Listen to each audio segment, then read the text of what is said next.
Reaching to feel the music.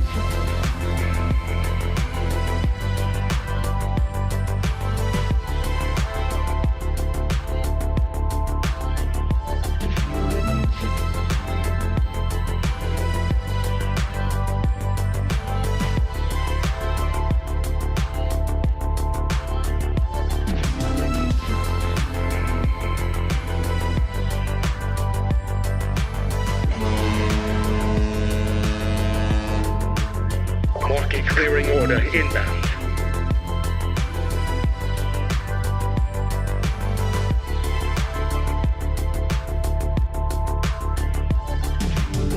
Team deathmatch. Delta team,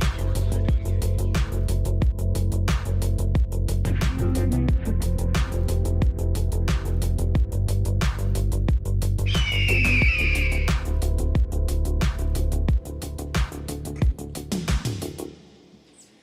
You're watching TBPN!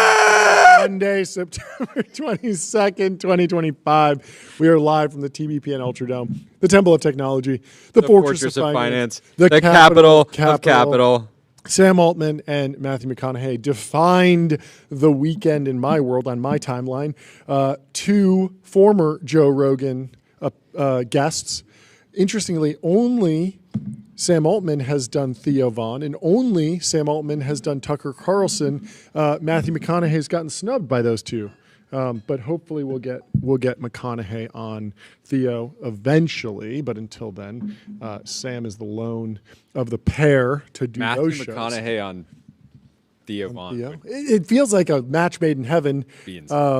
Sam obviously did well on the show, and but they both were talking about AI and caused a stir, predictions, debate, and I thought it would be interesting to weave through it. So Sam Altman kicked off with a post here. He says, "Time is money, save both, easy to use corporate cards, bill payment, accounting, a whole lot more all in the place." He said, go to ramp.com. No, he didn't. That's fake news, but we love ramp.com, and so head over to ramp.com. No, what Sam actually said was, over the next few weeks, we are launching some new compute-intensive offerings. There we go. Because of the associated costs, some features will initially only be available to pro subscribers. That's me. And some new products will have additional fees. Ooh, interesting. Extra monetization. Our intention remains to drive the cost of intelligence down as aggressively as we can and make our services widely available. And we are confident we will get there over time. But we also want to learn what's possible when we throw a lot of compute at today's model costs at interesting new ideas.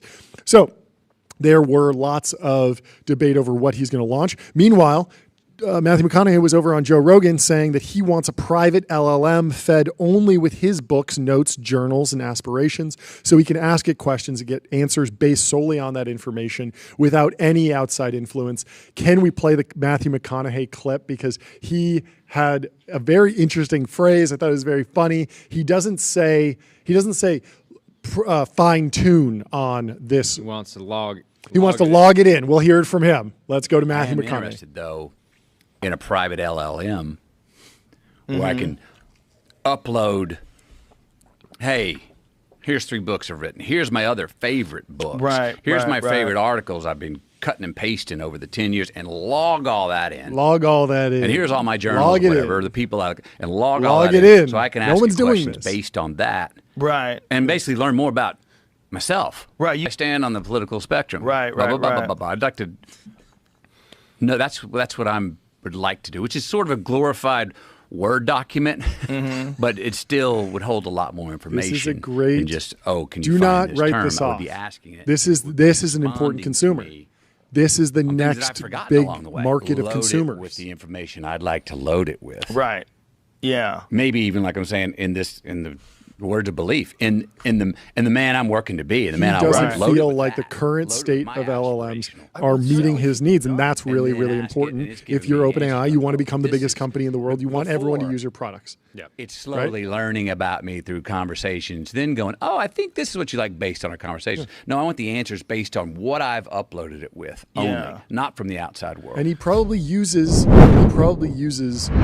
Instagram and and Instagram is personalized, does give him a unique view on things he likes, and has become very good at servicing exactly what he wants. Well, if he wants to log in, he should log into Restream. One live stream, 30 plus destinations, multi-stream to reach your audience wherever they are. But so I took this as just this, like, there's this interesting battle going on between how much personalization and how is personalization actually surfaced to the user. Like, a lot of people in the replies Are you getting value out of memory function today? No. I don't feel like I am. I feel like it remembers little facts about me and then weaves those in basically in awkward moments. But it's still ChatGPT. Like, it's still the voice Memory of ChatGPT. feels like it's been broadly overhyped, right? This is far, what yes. people were saying was ultimately going to be the moat Yes. for LLMs. It's like, why would you switch LLM? Yes. The new LLM doesn't know anything about you. Yes. But to date, I haven't. I'm same with you. I haven't experienced feeling like I am so locked into this LLM because it knows everything about me. It Yes. just knows me better than the next product. Yes, it remembers facts. So if you've asked it to fix your car and you told it what model car you have, and then you just mentioned, like, my car won't start, it'll remember what car that is, but it doesn't develop a unique personality. It's always the same, and that lends itself to a specific flavor of using M dashes, using bullet points. It's not this, it's that type of syntax. And some people love that. Like, we saw that Reddit loved 4.0 very clearly. And a lot of us were surprised. We were like, really? Is this real? Is this fake? Like, what's going on? People are really upset that 4.0 is going away. I was real fine enough with 4.0. that they changed course. Yeah, and they brought it back. And the same thing happened in Teapot with Claude 3.5 Sonnet. Everyone was saying, oh, Sonnet is the best. Tyler, did you like Sonnet 3.5? Were you a Sonnet head? Sonnet. There was a funeral? Yeah, Oh, wait, did they deprecate it? Yeah. Oh, I didn't realize that. Well, actually, it was Claude 3. That Okay. was like the original one that people were like, oh my gosh, I love Claude. Yeah, And then that yeah, one got that it had a very deprecated. specific personality. And I feel like the future and like the goal with personalization should be everyone gets that experience. Everyone gets their own. Over time, the model shapes and morphs into something that has a personality that you really vibe with. Very much like if you go around in the world, like, how many people do you meet before you find someone who, like, you want to start a show with or a podcast with, right? Like, it takes a lot to be like, this person really gels with my personality, and their personality is changing a little bit as I interact with them, and vice versa. Like, that type of interaction, it happens over a very long time of meeting a lot of people and deciding who's the best fit, who do you vibe with, right? And so 2 years ago, Sam Altman stood on stage at OpenAI Dev Day. This was in 2023, which feels like a decade ago at this point, and announced custom GPTs and a GPT store. And the idea was fine-tuning was going to be done by a creator. Yeah. And I was going to be able to do exactly what Matthew McConaughey is describing. Go in, load up Matthew McConaughey's books, load up the Bible, load up a bunch of other interviews with him, everything about his worldview, notes, journals, all of that stuff. Create a custom GPT. It could be private or it could be public. And then other people could choose to interact with it. And over the past 2 years, that just hasn't happened. I looked at the top of the ChatGPT app store, and it's the number one is astrology birth chart GPT. Number 2 is Scholar GPT. It builds in Google Scholar, PubMed, BioArchive, Archive. Then there's a fitness workout diet coach. Yes. Humanize AI that's trying to write more human-like content, an image generator, and an image generator pro. And so I'm sure these are, great, but they certainly haven't broken through to where they are the default. In general, when I want to use AI or ChatGPT, I open the app, I open my phone, I start talking to it. I might throw in a link to an article to give it a little bit more context. I might add some flavor on what level of depth I want to go to, but I'm not going and creating custom GPTs. I'm satisfied with the current results, but at the same time, I don't feel like it's personalized. Like I feel like if I picked up your ChatGPT right now and said the exact same thing, give me a deep dive on the new CEOs of Oracle. I was interested in that. I wanted a deep research report. I feel like if I take my prompt, I put it in your ChatGPT, I'm getting the exact same result. Yep. Basically, even though obviously it's not fully deterministic. It might be slightly different words, but I feel like the flavor, the personality will be the same because we are, me and you, even though we speak to ChatGPT differently, we are interacting with like the same personality. And personalization just means remembering a few facts. So it might address you as Jordy and me as John, but it's not fundamentally going to be a different style. And I was wondering about like, how does that actually at what level do I want? I'm still at a point where I'm testing, you're testing different models, and I can get the same value out of a bunch of different deep research products. Yeah. And that says a lot because I think ultimately the value of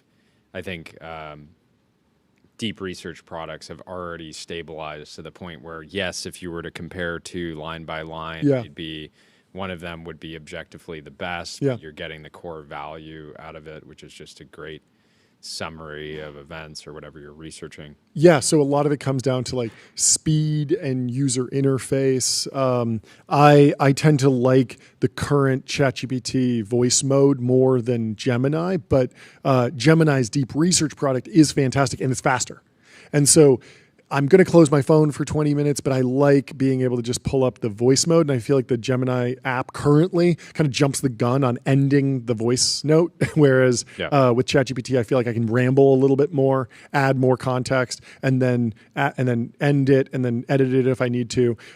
So like I've just kind of baked into that flow. But I agree with you. Like they both feel like the same personality. They might have memorized a few facts, but they're not really creating a different personality where, oh yeah, my ChatGPT is like a particular character that's very different from yours. And I think the future and what would be sort of like, you know, inference heavy or GPU compute intensive might be every time like really doing thoughtful roll-ups and developing that personality over time for every user, so that you don't just have Reddit loves 4.0 and Teapot loves Claude 3.5 Sonnet. You have every single person loves their individual ChatGPT instance and would be distraught if it changed because they're very satisfied with it. And as a function, you can't leave. You don't want to leave because everyone has that feeling of like, well, I've invested all this time. It doesn't just know things about me because I can go to a different model and say, here's the car I drive, here's my age, here's some data. Like, you know, I could just import, you know, all sorts of podcasts I've done and stuff. Like it's easy to like get the facts, but it's not that easy to understand the flavor of LLM interaction that I'm looking for, what actually is sticky, and that feels like it all feeds into lower churn. So I think that's sort of the goal. I don't think you will it also just, actually logging. Again, the bigger dividing line is: are you using AI for knowledge retrieval and like purely functional tasks, or are you using it as a friend-like product? Yeah, totally. And I still believe that if you're in the first camp and it's function and knowledge retrieval, that the personality just doesn't matter that much, right? I still think that there's a little bit of personality that I think it's somewhat important in the sense of like knowing where I like to dive deeper in the deep research, where I like to stay at a high level, like. If I'm doing a deep research report, I'm often prompting it with write it like a New Yorker article, try and pull real quotes, real anecdotes, show me who the people were behind this decision. I don't like just a fact. I actually really detest when you ask for the history of a business and they say Microsoft launched this, Apple launched the iPhone. Like I don't believe that Apple exists. Apple didn't launch the iPhone. Like Steve Jobs and a group of people who operate within a structure called Apple launched the iPhone. And I want to hear the story of the people that did that thing, not the abstract press release machine that you get from like, you know, the corporate entity that did ChatGPT announced a personalization tab last week. Tab? No, I didn't know about like this is buried in the settings page. Okay, now. yes, There's I've seen that dedicated tab to- before. You can enable what do you actually put in customization so that you can customize the model Yeah. effectively in the chat. Yep. And then you can set different personalities. So there's default, which is cheerful and adaptive, cynic, critical and sarcastic, Interesting. robot, Robot. blunt, clanker, listener, and which is thoughtful and supportive, and nerd, exploratory and enthusiastic. And then you can do custom instructions to make it sound Gen Z, I guess. I have some custom Straight instructions. shooting. Years ago, someone posted like, here are the best things to clean up your ChatGPT, but they were all like these prompt injection things, like mistakes erode my trust. So be accurate and thorough. Provide detailed explanations. I'm comfortable with lots of detail. Value good arguments over authorities. The source is irrelevant. And I don't know if no moral lectures. No need to disclose you're an AI. Some of these are useful. I don't know. I'll probably take these out of there. What should GPT call you? So they're definitely working on this. I just wonder. I think I turned this off after I asked it to tell me a joke, and the joke was like hyper specific about my particular car, and I was like, this is kind of cool, but it's not really funnier. I don't know. Let's see. I'm gonna turn personalization back on, but clear out those custom instructions and see how my my ChatGPT experience is. But there are obviously much more. There are many more just like down the fairway features that people are expecting. So Sora 2 with audio and 4K. People kind of expect that Sora, I've comped Sora to VO3. VO3 is dramatically better. Sora 2 is still Sora 1 is still very hallucinatory, but it's like a year old at this point. Yeah. So they probably should be catching up to the frontier there. Of course, that's extremely... And you would expect Google to be in the lead here purely because of the YouTube. I would think so too. Hopefully the OpenAI team has figured out a way to get up to the benchmarks. I've seen other companies that aren't Google produce VO3 level results. So I would expect that Sora 2 is close to VO3 quality somehow. I don't know how they got the data. Yeah. Might have bought it from somewhere, might have done a whole bunch of different things. There's a lot of ways that they could have gotten a ton of video tagged data. But that is something that I wouldn't be surprised if it's some new products that have additional fees. I wouldn't be surprised if the Sora 2 generations are so expensive that they actually just tell you like, hey, it's $2 every time. Because they should have learned from the Google situation, which was I paid $250 on a $500 a month plan. I signed up for a $500 a month plan. I haven't churned. And you're still capping me with these crazy rate limits, and you're just not taking my money. And you're a huge company. Like, there's got to be a way. And there was a way. It was like, go to the API and do all this. But I was like, I want it in the app. I want to be just consumer, prosumer level, and at least have the option to just continue prompting and light the GPUs on fire. Just find the fair market price. Find the market clearing price for what the value of those GPUs are right now. Maybe it's $50. A prompt, and then I can decide. I can decide. Yeah, I'm using this for work. This is going out on my professional on your rant card. On my TV show, and like it's worth $50. Maybe the market clearing price is much lower, but it should be above the value of running those GPUs, in my opinion. Image 2, they currently have GPT Image 1, and they're expecting like an answer to Nano Banana. Edits, better text rendering. The text rendering is already fantastic in images in ChatGPT, but I wouldn't be surprised if that comes out. Nano Banana for video in Sora 2, so the ability to upload a video, change it, or kick off a frame and change that. ChatGPT Agent 2.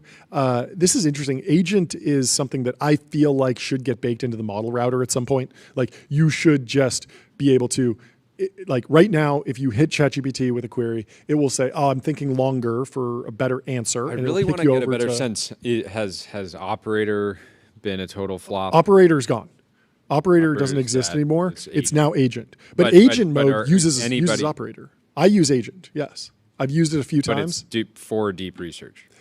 You could think about it like deep research, but instead of just pulling a bunch of text together, actually go try to navigate a bunch of websites. So I was looking for a new breakfast spot for us. This is real. I wanted high protein options. I said, here's where I work. Here's where I go to the gym. I'd like a survey of high protein options. So go look on a map, figure out what's in the area, go and pull the actual menus and build me the perfect diet plan to get me fully bulked this season, because it's bulking season. And ChatGPT, oh, we know it's bulking season. You don't have to tell us. We're super intelligent. Wasn't born under a data, living under a data center. Of course you're bulking. It's September. But so I've used it, but not a lot. And it's never been something that's been able to be triggered just from the default prompt, because it is expensive. Not taking actions. It's still just collecting information. I mean, what's an action? It takes the action of opening a web page and scraping out the data. It takes the action of like defeating CAPTCHAs very clearly. It's clearly at war with the CAPTCHA. But yes, I think you're right. Taking actions, ChatGPT Agent 2, what we would expect. I don't know if it's coming in the next week. The demo they gave, yeah, they were booking flights. Wait, when? Weren't they booking in the demo? Flights? In the demo on GPT-5 day, or was one before that?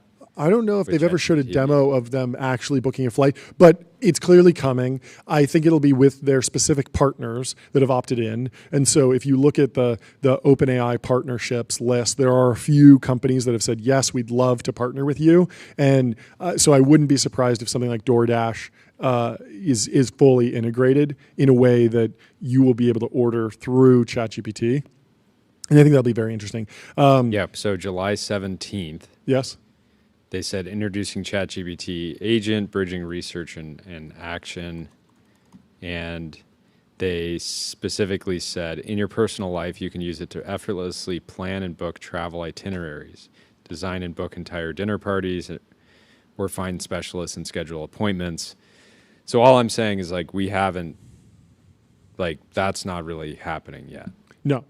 And so we might see something there. It's unclear how much of this is like Dev Day, because if Sam is really saying over the next few weeks and he's really just teasing Dev Day could be much more oriented around companies that are planning to build on top. But again, if you want to integrate with ChatGPT Agent, maybe there's an agent update, and then that flows into how your company can integrate with ChatGPT Agent.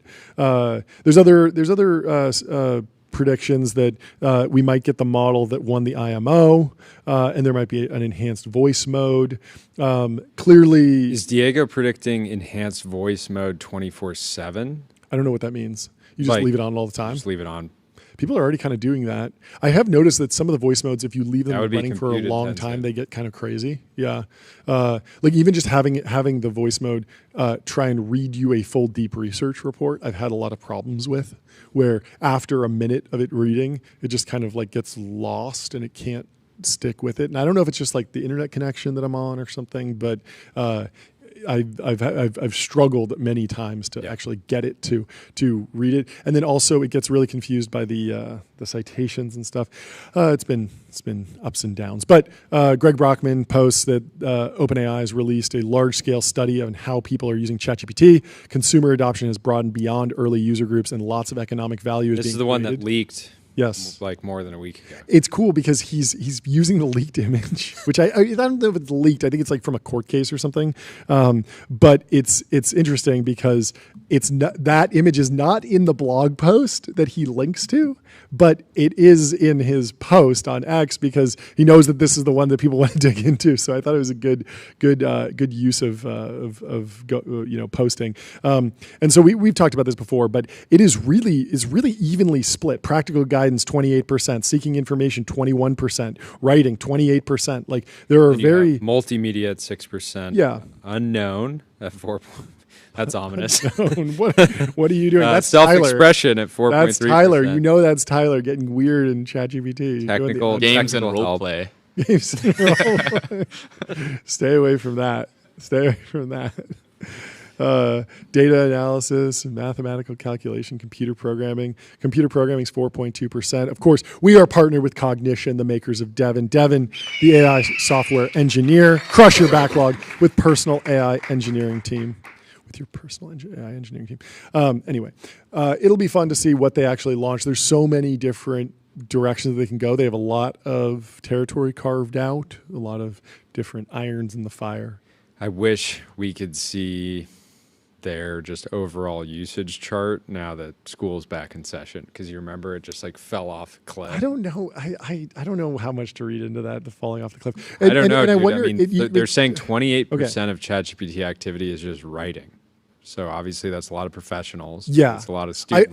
Maybe now that summer's over is better than school's back in session. I don't think that you can get to the ChatGPT numbers, the DAUs, purely on the back of college students. Like I think a lot of people are using this at work, and a lot of people aren't working during the summer, and so people didn't get the memo about locking in August, and they had to wait until September. It's embarrassing. I feel bad. Anyway, one of our newest sponsors, Privy.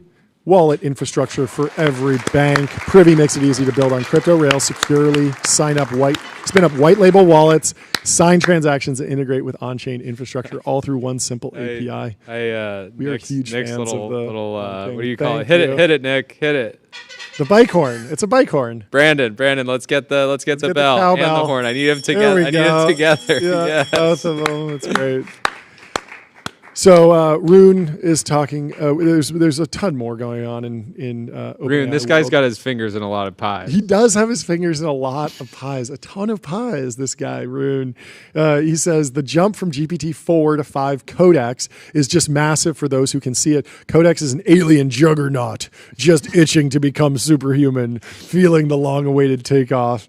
There's very little doubt that the data center capex will not go to waste. And Nick Carter says, "You heard the man. Data center capex is justified. Thank you for your attention to this matter." Huge relief. I was worried. We were worried. We were calling the top. We did it prematurely. We're still at the early stages. We're so early. Call the top. We just said there were top signals. There were some top signals. Signs. But we kept riding on. We ride on. Accelerate Harder says place your bets. We of course will be betting. We need to get some Poly markets up on what OpenAI launches. We are, of course, powered by Poly Market. You can see them down in the ticker.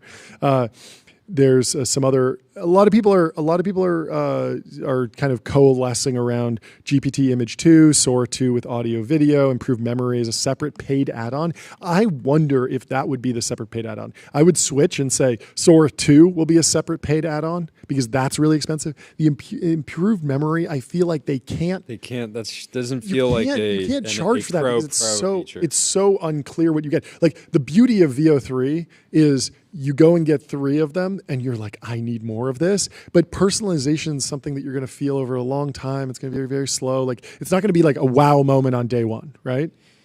So I don't know why you'd be like, I pay for it. What they need. They need that to reduce churn. Yeah. $200 a month. 100%. And so I feel like the personalization, knowing what shoes you want to buy, that pays for itself. The hard thing is if someone's going there and being like, I'm going to generate a 2-hour movie and it's going to cost $10,000 in GPU credits, they need to charge you for that. And then there is a question about how much of this will hit Plus users over what time period. Zephyr says multi-agent RL systems for consumers. I think we're starting to see that with some of the ordering APIs, some of the Codex and agent stuff. I'm very interested. I was playing around with Codex earlier today a little bit. I'm interested to see how it gets to the phone. The vibes have been. I mean, I was just watching an interview with Dylan Patel and a podcaster, and this particular individual was extremely bullish on Codex and had moved a ton of work from Claude Code over to Codex, and so we never watched Did you see the Claude ad? We should pull up that. Pull it up. I put it in the timeline. Let's watch it. It was Andrew Curran, the last prediction here. Compute intensive almost certainly means Sora 2, which would mean Sora 2 will be Pro exclusive at launch. Google similarly offers full VO3 for Ultra subscribers only. These models are insanely expensive to run. Prediction, native sound, 15-second clips. Yeah, that would be an interesting way for them to differentiate, would be go a little bit longer on the clip. VO3 is at 8 seconds. If they do... It's 15 seconds. It's almost twice as long. Could be a little bit of a wow VO3 do moment. Sound? VO3 does do sound, and it does it pretty well. And they had a little bit of a pop moment, and I could imagine the OpenAI team really, really popping on Sora 2. Some cool new features, especially if they figure out what is the killer use case. What's the really iconic thing? What's the prompt that anyone can do and get a great video out of? With VO3, a lot of creators came with cool ideas and then wound up getting great results. But with DALL-E or with images in ChatGPT, it was like the Studio Ghibli moment. And so if OpenAI can work backwards from like what is something that every single person could do, like upload your profile picture and turn it into a video of something like that, something where everyone has to go and do it for themselves to see what it looks like, that could be a really big viral moment for them. Anyway, we are going to be monitoring that. And in the meantime, let's watch this new video from Anthropic. There's never been a worse time. Problem. There's never been a worse time. Problem. There's never been a worse time. Problem. There's never been a worse time. Problem. There's never been a worse time. Problem. There's never been a worse time. Fast-paced cuts. I like the color editing, color grading. There's never been a better time. Let's A go. better time to have a problem. Never been a better time to have a problem. To be overwhelmed. It's kind of true. The robots are useful. The clankers are helping you solve your problems. Out of your depth. Out of breath. Anthropic really has developed like their own brand world now. When they started doing those billboards in London or something, we were very confused. But this is getting to a point where They went from having some of the worst ads to now this is a great ad. yeah. And this really stands in contrast to the OpenAI Super Bowl ad, which was it was like this black sun thing. It was like this pointillism, black circles. This is very rich colors, warm tones, feels very human, actually. It does not Yeah, this feel feels cold. kind This of- does not feel clanker coated. Apple evolved. Yeah, totally. Yeah, a little retro. I feel like that shot of the piano Yeah. that was exploding. But was it's being backwards. dropped and it's going backwards. Yeah, they're solving the piano. They're recreating Yeah. the piano. I They're like it. crushing it. So hats off to everyone at Anthropic for Yeah, but does doing some great this stuff. this tells me not giving up on consumer? Right? Is There that? was- I mean, that could work for a B2B ad.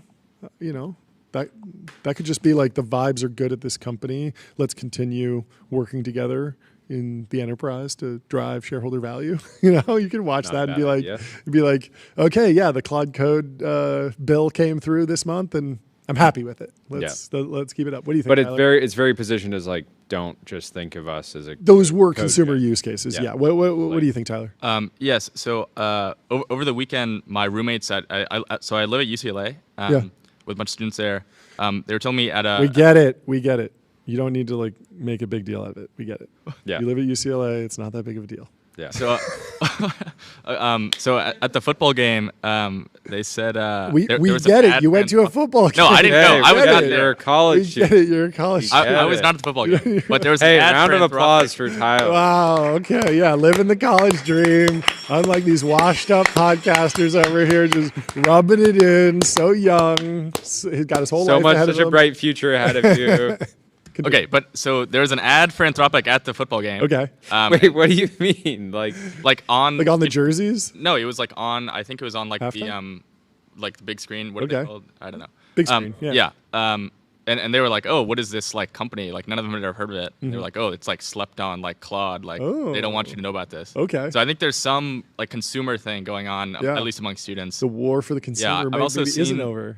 Last semester, Anthropic was pushing pretty hard. They have like a student, some kind of like plan that's like super cheap. They were giving out like free subscriptions. Yeah. So I think they might be like aiming towards like that demographic a little bit. I wonder if they'll find a point of differentiation somehow. I mean, Google, like Gemini has such a great point of differentiation in consumer in the sense that like you're already on Gmail, you can plug in there. Like the plugins have been slow, but like you can bootstrap a ton of personalization and just a ton of extra functionality from properly integrating Gemini to the rest of your Google apps. Are you watching the chat? Chad says, People are into it. Mr. Morales says, let me guess, Tyler had a beer. Hopefully not. He's not 21. So. Anyway, Hopefully but Claude doesn't seem like they have the ability to bootstrap personalization. I mean, the real killer. I feel like the killer use case or in consumer would be if there's a flow where you download the app and when you go to prompt it, it's more willing to write code and it's more willing to write better code I feel like that could be something that would actually break through. I keep thinking about when I hit deep research, like we talked to Doug O'Loughlin about this, and he said that he's getting sometimes better results out of Claude code than deep research just for actual research tasks. And so I tried this and I said, go build me I went to Claude Code and I said, go build me a deep research report about a topic, but then instantiate it in a HTML web page. And so it gets the ability to use it to use all the different HTML5 building blocks. So it can create a table if it wants. It can create a pie chart. It can pull in JavaScript. It can create bar charts. It can do everything that you can do on HTML. It was very cool. And I felt like I saw a glimpse of the future where if I go to Claude and I ask it a question, hey, teach me, Econ 101, it could build software that's actually interactive to teach me that topic on the fly. And that might be something that leverages what Anthropic seems to be very good at, which is coding. Give me a deep research report, but as I scroll, give me the maximum amount of dopamine. There we go. Give me flashing lights and sound effects. I don't know. What do you think? I think there's something else where like Claude is basically the only like company, or it's Anthropic, but like Claude is like very personified. Like people think of like Claude as like a person almost. Like at least on like Twitter and like SF people. Yeah. It's like Claude is like a person. Yeah. Where ChatGPT is like a tool. Which is fascinating because it's such a throwback, because in the previous era of voice interfaces or like AI, we had Siri, Alexa. There were a few others. There's Ask Jeeves. That's like an OG. Ask Jeeves. Even Samsung, I think, has Bixby, which was Bard. Supposed to be Bard, which was very much supposed to be like a person. And then a lot of the companies pulled back from that. And OpenAI just said, it's just ChatGPT. We're not giving it a name. And then Gemini came out, and Gemini doesn't feel like you're not supposed to say, hey, Gemini, really. Like, it's just kind of, it's just a model, right? You don't say Gem. No, I don't, and certainly hasn't caught on. And so, anyway. Yeah, I do think this ad for Anthropic, like around problem solving, they've earned making that a pillar of their marketing by having so much success in code gen. Yeah. So I like the ad. We like the ad. If you want to develop some software, if you want to design something, head over to Figma.com. Think bigger, build faster. Figma helps design and development teams build great products together. What was this post? Shoot at the server room during evacuation. Oh, this is just best practices in case the AI is this something alive. Like Vanta recommends? Yes. If you're not compliant and the feds are coming to bust you because you don't have SOC 2. Send this rocket into your Go to Vanta, automate compliance, manage risk, prove trust continuously. Vanta's trust management platform takes the manual work out of your security and compliance process and replaces it with continuous automation. Yes, and so I think this is from a war zone where there is a lot of data stored in the server room, and so if you are evacuating, shoot this rocket launcher at the server room so that the enemy combatants can't steal your data, can't steal all the internal, all your plays. Yeah, pretty crazy. But imagine how good it would feel to fire that bad boy off at a server room. Just take that clanker. Especially if you were the engineer that had to like maintain it over time and it was giving you a lot of problems. Oh yeah, you could take out the clankers without. For good reason. It feels like that scene in you haven't seen the movie, in Office Space, where they smash the printer. I have seen. You've seen Office Space? That's one of my dad's. Let's go. One of my dad's favorite First movies. time ever. Fantastic film. Jordy's third movie. My the equivalent of my stapler is my headset. Okay. When I get here and you need your headset. Yeah. You put it on and so you ranking my Jordy headset. Hayes movies. We've seen Borat. We've seen Mountainhead, and we've seen Office Space. The three. Those are the three films. Pinnacle. The Mike Judge is a genius. And you know what else is genius? Graphite.dev, code review for the age of AI. Graphite helps teams on GitHub ship higher quality software faster. We're also monitoring the situation of private tech markets. It's never been better to be a show focused on the private markets. OpenAI leads private market surge as 7 tech startups reach combined $1.3 trillion valuation. What are the other? It's got to be OpenAI, Anthropic, SpaceX, xAI, Anduril, Ramp, Vanta, Julius, Fall. All of our sponsors, basically. We need the combined market cap of all of our sponsors We need that's a KPI for us. We got to get those numbers up. We got to get those. Numbers. Tyler, new project. By the way, last Friday, I jokingly told Tyler build a soundboard. Oh yeah, did he? And he did. Wow, and it's fantastic. He had a working version by the time the show was over on Friday. He took my ask very literally. I said, just get it done in 15, 20 minutes. You did it. And he basically did it. What was your but we're going to release it soon. And it looks fantastic. So you guys will be able to use our soundboard in your own meetings. Okay. So if somebody announces a couple positive things, you can personally go. It's going to be a lot of fun. Your boss announces layoffs. No, keep us on staff. Yep. It's good to have. We raised a growth round? Friendly IPO inbound. I mean, it's highly functional. It's highly functional. Our new fundraising round's leaking? Large journalistic force headed towards you. Stand by. And we're going to be adding a lot more. We're struggling to pay our sales tax this quarter? Sales tax AGI. Sales tax AGI. I actually want to talk about the numeral thing. Let me find that in here. It's deeper, but we got to get to this. So Numeral came on the show. Their partner. I love them. Sam. I use them. Sam. Absolute Chad. Put on a clinic. Interestingly, so there's been a debate. The timeline was in turmoil. Is sales tax boring? We obviously think no. I think Sam put on a great performance and just kind of took us through what it's like raising right now in the market. And he was also honest about his cloud costs going up dramatically. Totally.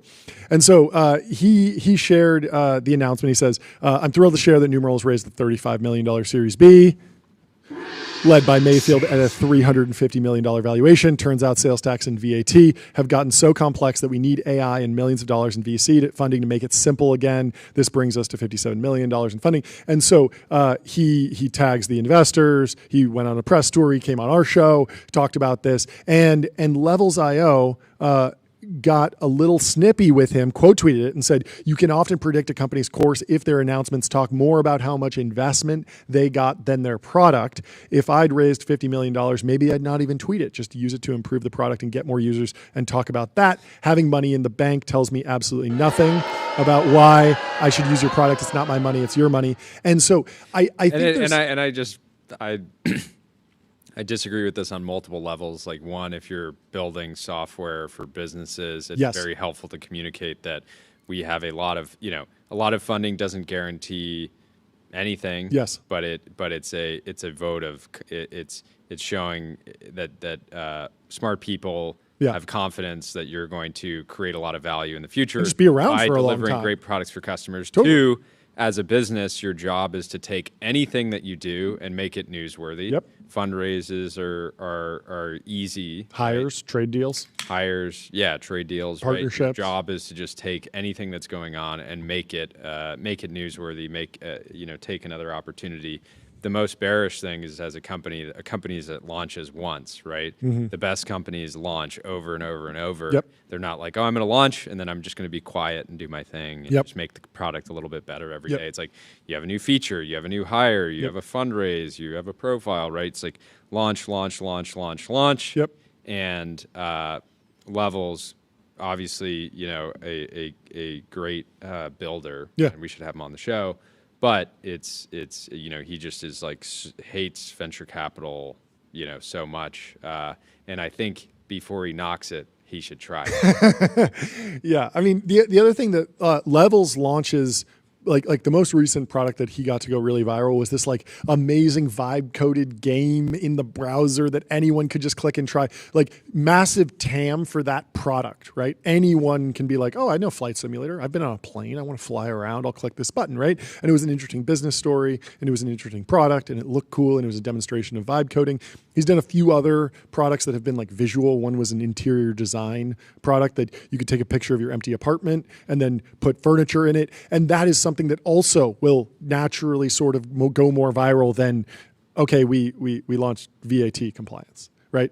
Like sales tax is not as sexy. It's not as something that people just, even if you do improve the product, it's not inherently viral. And so if you're in B2B software, in enterprise software, like you do have to take advantage of fundraising announcements to drum up a bunch of support and just make people aware of you, because there isn't that natural virality that comes from, okay, you put, you landed a rocket. That's just something that everyone wants to see. You built a humanoid robot. You built a drone. You blew something up. There's an explosion. There's something beautiful, an image that people want to see. And so I agree that you should focus on the product, but to not take advantage of fundraising milestones as a B2B company is a mistake, and you should actually definitely run the playbook.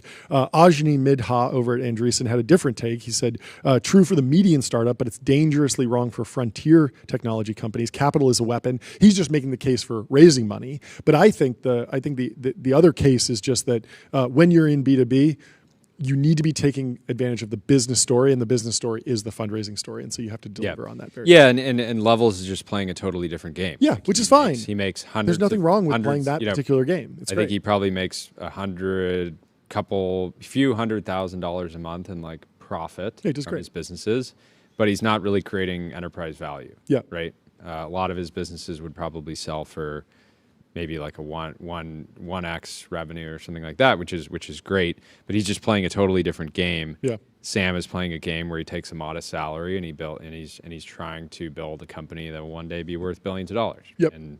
And capital.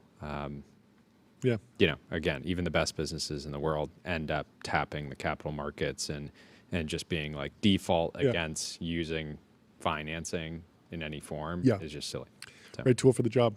Well, Apple's foundation model running on an iPhone 17 Pro has demoed. I don't know how this got out, but it seems like maybe this is already shipping. I don't know if this is a developer preview or something, but it looks very fast. Adrian Grondin says, Apple was not joking. The A19 Pro chip is really good for running LLMs. Let's look at this video. I think we have it pulled up.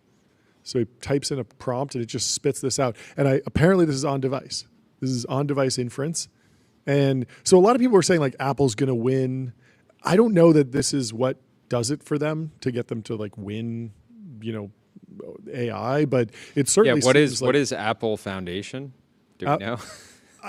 Apparently, I mean, it sounds like it's some sort of foundation model that they've trained internally and they're running locally on their device, some sort of distilled model. Do you have any insight on this, Tyler? Like, have you been tracking this at all? I don't know exactly. I mean, it must be a super small model. Even, I mean, the RAM is still like only like 12 gigs or something. I thought it was more. I thought they went up to 16 on this last one. Oh, really? I thought they went from 8 to 12. 8 to 12. That could be wrong. Maybe the max is 17 16. Pro memory. Let's see. But I think also like it's hard to say that like, oh, Apple is going to win, because like if you look at the median person using LLMs, they're not optimizing for like speed of the LLM. They're using like optimizing for the intelligence. Yeah, you're right. 12 gigs. Yeah, that's not that much. Tricky. I still think that the end of the road is some sort of partnership with OpenAI or Gemini, taking a cut, just getting the actual, because I think it makes sense to do some kind of router where for like, if you can kind of figure out how like difficult the task is, and you run it locally, and then for complex things, you send it off to OpenAI. That makes sense. Yeah. I mean, right now, there's supposed to be a router in Apple Intelligence. But when I hit it, it's rough. It's not tuned up properly. Like it seems to go all over the place. And then also they have this weird modal that even if you go to Apple Intelligence and you say, I'd like you to go to ChatGPT and ask this deeper question, you have to click a button and say, yes, actually send that to ChatGPT. It's like a privacy thing, but it's clearly just like an extra barrier to adoption. And so I wind up just opening the ChatGPT app, which is fine, I guess, but I'd like a deeper integration there. I don't know. We'll keep monitoring it. Julius, what analysis do you want to run? Chat with your data and get expert level insights in seconds. You can ask Julius to analyze your data, and then loved by over 2 million people and trusted by individuals at Princeton, BCG, and Zep. the 3D world models. Packy has a post here. He says, after watching a bunch of the 3D world demos this week, the thing that struck me walking around this morning is how shockingly high resolution the world is. You can zoom in your attention on any little thing and find an astonishing amount of detail. This, of course, is a fully generated model. This is from World Labs. This is Feifei Li's project. Except for this turbo puffer fish. I mean, this thing is pixelated. Zoom in on this. Yeah, can we go to Jordy's wide? Way less detail. What's going on here? Yeah, this is not rendering. Not rendering fully, but we're working on it. Thanks so much. We're trying to get a real puffer fish. Love turbo puffer. This world model, the fully generated one. The other one that was cool was at the MetaConnect event, they launched the ability to create a. Is it a Gaussian splat? Is that what it is? Yeah. Is it? I think it's Gaussian, right? Gaussian. Gauss. Yeah. It's named after Gauss. Yeah. Gaussian splat. I want to have Tyler create one of the Ultradome. Yeah, you can do it with the Quest. You can do it with the Quest 3. Yeah. So it's very cool. Yeah. You feel like you very much feel like you are, when you're wearing the headset, you feel like you're in the actual kitchen room or whatever. You're in. Yeah, no, it was. You were getting very emotional. Cool. Yeah, I was, because I looked over and there were 2 sets of like pancakes for kids, and I have twins, and so I was like, wow, like this actually makes me miss my kids, which was like remarkable. At the same time, like there was no game mechanic, and I don't know that there's that many places that I'd actually want to go and see. Like I liked in Apple Vision Pro that there were multiple really scenic, like you could go and watch a movie on the top of a mountain, or you could be in the desert and be using your computer. But I very much wouldn't just want to hang out on the top of a mountain. I would want to be watching a movie on top of a mountain. It was like a cool environment. So the environments need to be really cool. I feel like there'll be some sort of power law of like the best environments, and there'll be a few. But I like the idea of people being able to scan and share their rooms and walk around. But I would be surprised, even if we put up on the Meta Quest, I don't know if you can actually share your scans yet. That's clearly coming. But even if we scan the Ultradome and shared it with people, the audience members that have a Quest 3 or Quest 3S, they'd probably go poke around in it for like 2 minutes and then be like, okay, I'm done. Yeah, that was cool. That was cool. Okay, I'm been there, back. done that. I've been there, done that. Right. Yeah. Anyway. Speaking of Meta, Buco Capital says, got a laugh from Zuck talking about the AI infra bubble. He's basically like, quote, yeah, history shows we can't help it. We'll overbuild, use too much debt, then it will explode, which proves to be a great time to buy distressed assets. Wink. Maybe AI is different though. IDK. This is a great interpretation of Alex Heath's interview with Mark Zuckerberg. Again, Mark is in a good position in that he can, he could misspend a couple $100 billion and be. The business will churn on for sure and continue to generate tons of cash flow. We didn't even cover NVIDIA plans to invest $100 billion into OpenAI. Yep. This news broke today. And NVIDIA, Sophie, NetCap Girl, says NVIDIA up 1 billion % on the news that it'll invest in a company that will use the money to buy more GPUs. Let's go. NVIDIA is up almost 4% today. Broadcom is down. I mean, this feels like just we're one step down the path to the original Stargate plan. Like the original Stargate plan was very much Sam Altman creating a multi-year plan to spend something like $500 billion, and there were going to be a number of parties involved. Obviously, you need a lot of chips from NVIDIA, you need a lot of Oracle infrastructure, you need a data center, you need energy, and so all of those partnerships are coming together. Interestingly, today, it's not like NVIDIA wired some money or sent some chips or anything like that. This is a letter of intent, which is funny to see at this scale because it's like a famous YC thing, is that you say like, oh, we got a huge letter of intent for this thing. But at the same time, like, I think at this scale, like letters of intent are like pretty serious, and you should take it pretty seriously that everyone's planning. And as long as all the different pieces fall into place, like everything should work. Like as long as the investors say, I'm good for my $100 billion, and Oracle says they're good for this $100 billion, and NVIDIA says they're good to produce $100 billion of chips. Like you're gonna get the $500 billion together. Like the capital will form. I got a good graphic. This for is the game of pull this up. Yeah. While we're pulling that up, let me tell you about Fall, the generative media platform for developers. The world's best generative image, video, and audio models all in one place. Develop and fine-tune models with serverless GPUs and on-demand clusters. Look at this. Look at this beautiful graphic. Wall Street loves this is like the fifth time I've seen this graphic. We saw this exact same graphic yesterday with, or last week with Oracle. It's widely applicable in the current state of technology. Yeah, I give you money, you give it back to me. It is crazy. I mean, there were times when Mark Zuckerberg was a LP in a venture fund that would invest in a company that would buy Facebook ads, but it was like 6 degrees of separation and the economy was not nearly as circular. These deals are very much like I hand you money and you hand it directly back to me. But I mean, at the end of the day, like what really matters is like usage. I mean, we should be tracking like how much, like if ARR starts to slow, if DAUs start to slow, like then all bets are off. But if we continue to see acceleration in Anthropic's enterprise numbers and OpenAI's consumer numbers, like it's all justified. I think. I don't know. This account Solely Omar says. So let me get this right. Oracle says OpenAI committed $3 billion for cloud compute. Oracle stock jumps 36%, best day since 1992. Oracle runs on NVIDIA GPUs, has to buy billions in chips from NVIDIA. NVIDIA just announced they're investing $100 billion in OpenAI. OpenAI uses that money to pay Oracle, who pays NVIDIA, who invests in OpenAI. It's a little circular. Good fun. Good fun.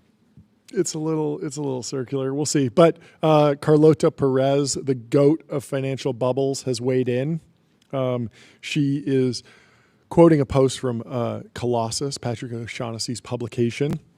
Carlota says, a brilliant tour de force about AI from the investor's point of view. And the author compares AI with the personal computer and container ships, fully understanding the life cycle of all revolutionary technologies.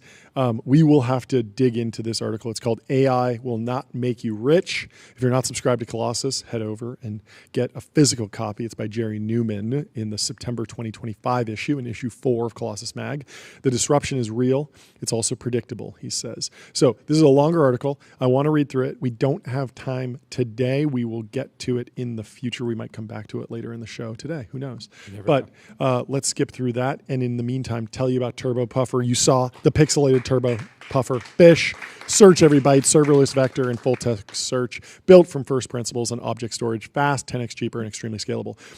By Linear, Notion, yes, and a bunch of other great companies to build AI products. We also have a post from Elon Musk. He says, Grok can now read aloud in a beautiful voice. I'd love to pull this up if possible. Test it. It's so funny. The brand of Grok is so chaotic at this point that I don't know if I'm expecting a girl's voice or a German's voice. It could be anything. Or what is it called when people like talk into the mic, you know? Oh yeah, ASMR. If it's just like an ASMR voice. Is hydrogen fuel a good idea? Let's play this. I want to hear what it sounds like. Let's see. Do we have it? Is hydrogen fuel a good idea?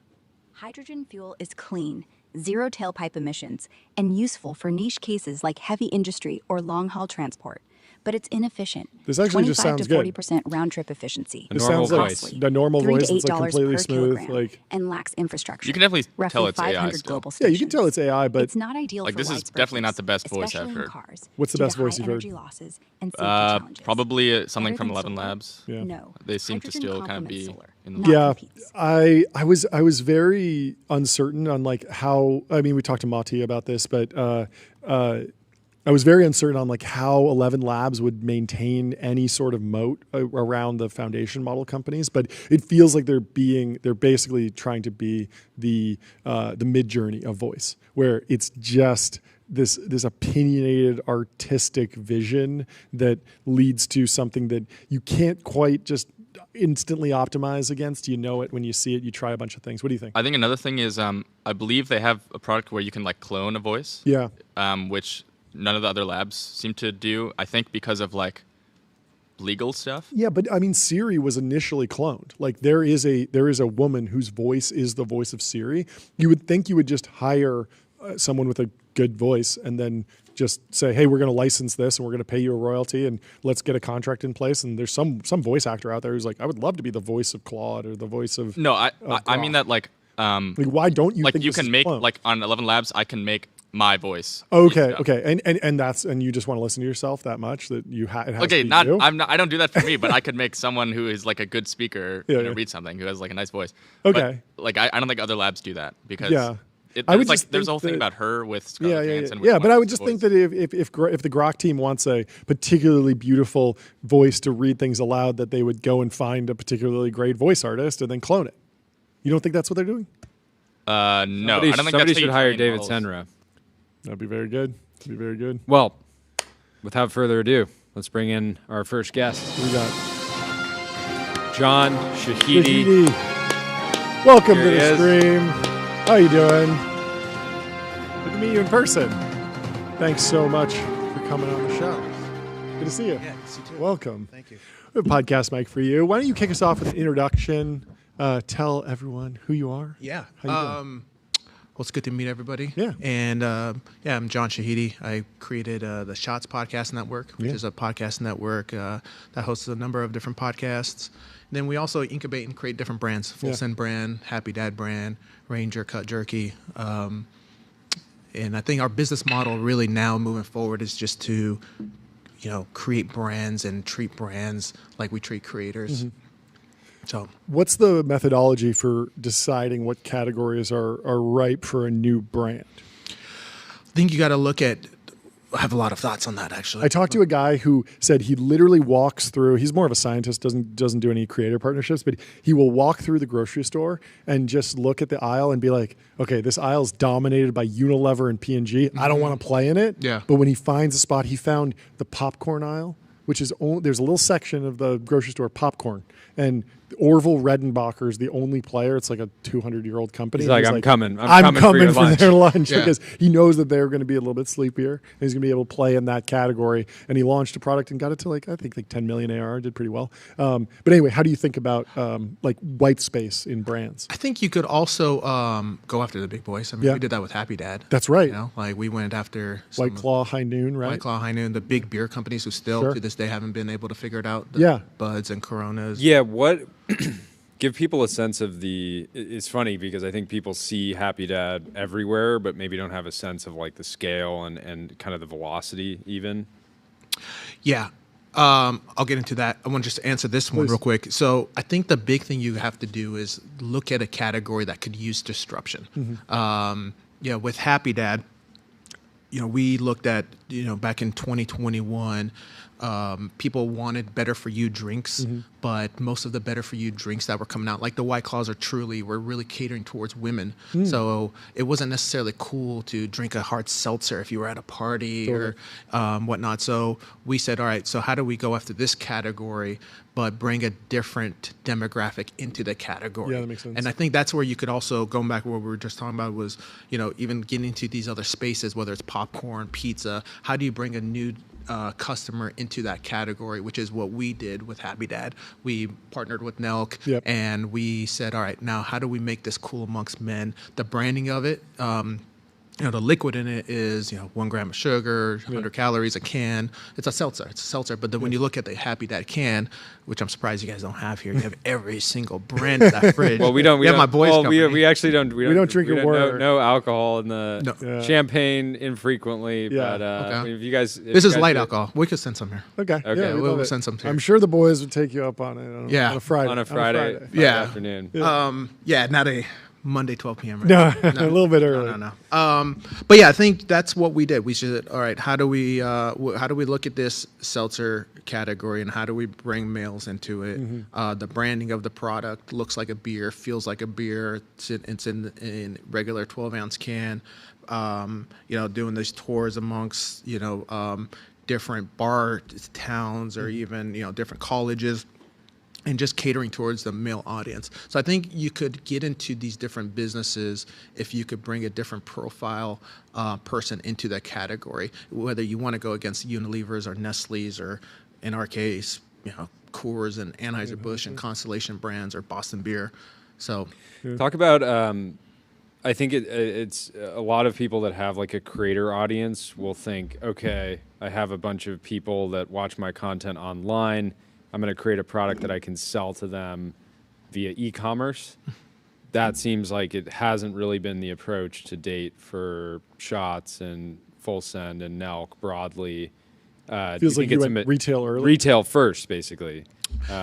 You kind of have to do that with alcohol, though, right? Well, alcohol, alcohol. But I mean, in general, like a lot of people would say, okay, Nelk should launch a product that they can sell online to as many people as possible, and going retail first is just a lot harder. These all live? Yeah, these are live. These are, oh, yeah.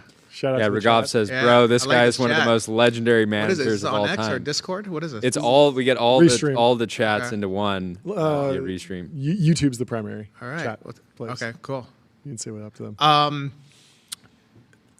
So, yeah, Happy Dad we can't sell online. Yeah. Unfortunately, I mean, through third parties. Yeah, you can do. But even if you could sell online, it'd mainly be marketing because selling liquid online is not super profitable. Yes, yeah, that's something we talk about too.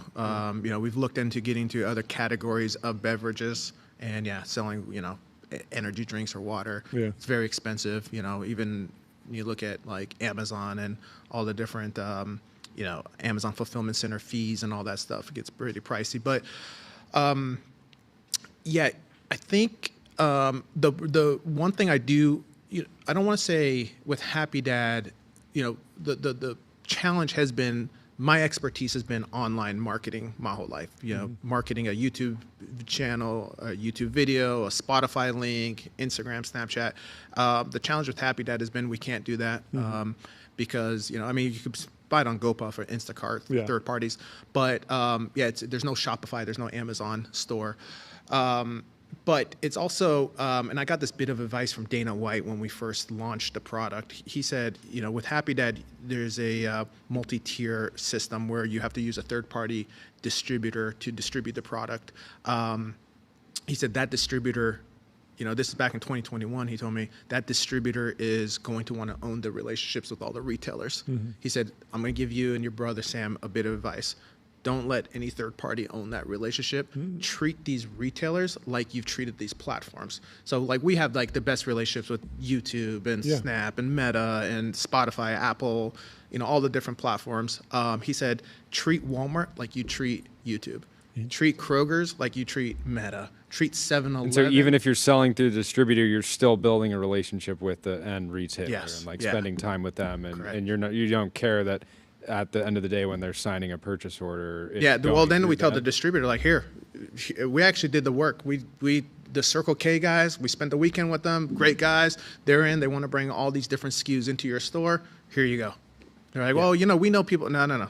It's a done deal. Like, you just deliver for us, please. How do you think about you're familiar with the term NIMCEL, right? Niche internet micro celebrity. This idea that you can be running a profitable business full time, like have 1,000 true fans, have a business, but not be so broad that you're like a Tom Cruise level celebrity. And there's been this like trend of like smaller and smaller nicheification. Like I know someone who I think they have 1 million followers on YouTube. I can't even remember his name because he's so like niche. And all he does is talk about Notion. Using Notion to manage your life. And he sells Notion templates and he makes a fortune. And I'm wondering about how you think about like the smallest brand opportunity, whether you think like you have to be able to go national at some point, or there's like room for smaller, more niche creators to still create some sort of brand that breaks through, or like what the trade-offs might be for a creator that has a really, really dedicated audience of like 50,000 people. So you're never going to be in Kroger with that product or they're not going to really bootstrap Kroger. Yeah. Unless your audience is like, VP at, unless you're like the vice president of purchasing podcast or something like that. Well, I think, I always say, Nelk was very niche at the time, right? I mean, they've obviously become more of a household name since 2021. Just like in that college demo? Yeah. I mean, most people, when we launched Happy Dad, we said, hey, we partnered with the Nelk Boys and we're launching a seltzer. And I would say 9 out of 10, maybe 10 out of 10 retailers say, who the hell's Nelk? Yeah. So that was, they were niche. I think my thing is I don't ever look at the size of the creator, whether it's someone as small as what you were referring to or Taylor Swift. If the product is great, it'll sell itself. I've always said this is a fan of any creator, influencer, celebrity will try anything once. Now the question is, will they buy it again? They will buy it. They will try it once.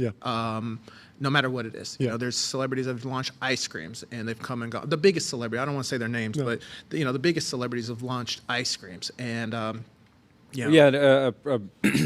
a recent celebrity brand that didn't work was Travis Scott's seltzer company. Yeah, right. It launched the same time we did.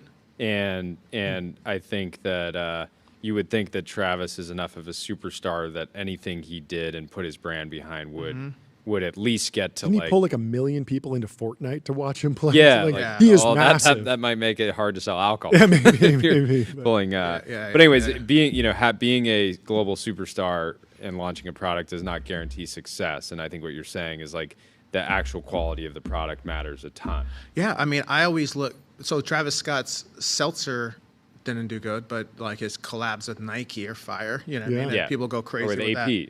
Yeah, like, you know what I mean? Like, you know, and that's the thing. Travis Scott's not going to stop. But, yeah, I mean, the seltzer's a good example. It launched literally the same time. I think it launched a month before us. Really? Yeah, so. And just wildly different trajectory. It wasn't good, you know? It wasn't good. He had the right idea of bringing a new demo into the category. Like, he was going, like, the branding was cool. Like, I remember it was coming out. We were ready to go. We're like, shit, we're okay. Yeah. We're this toast, you know, like head to head against something big. Yeah. I remember I was like, that's a wrap on us.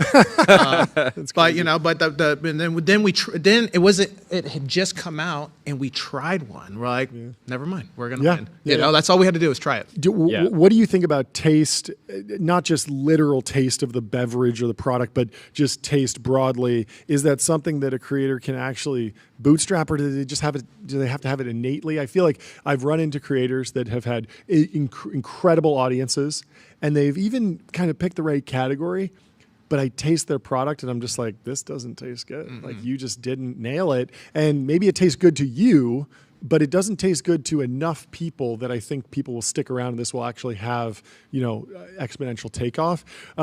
Is that something creators can just like brute force, or do you think that they need to partner with somebody?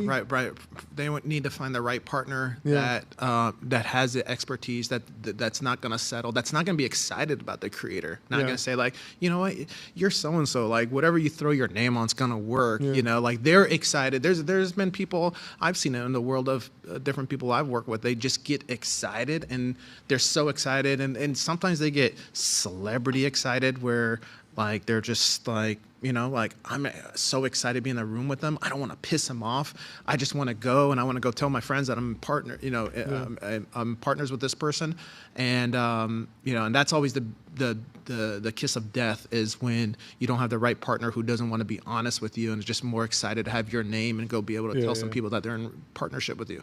Do you think there's any, I don't know if it's a risk to your business or just like potential future where one of the major companies like a AB InBev or a Unilever just figures out that they could potentially go to the next generation of incredibly high growth creators and say, look, normally we would just buy ads from you, but that doesn't give you any economic upside. So instead, let's do a joint venture. Let's make it 50-50. We will handle all the logistics, all the capital. So instead of just raising 20% dilution from a VC, you're also getting our supply chain, you're also getting our distribution, but you're going to be the face of this brand. And instead of just, oh, you're in a Super Bowl ad, here's $1 million check, you get real upside in the performance of this.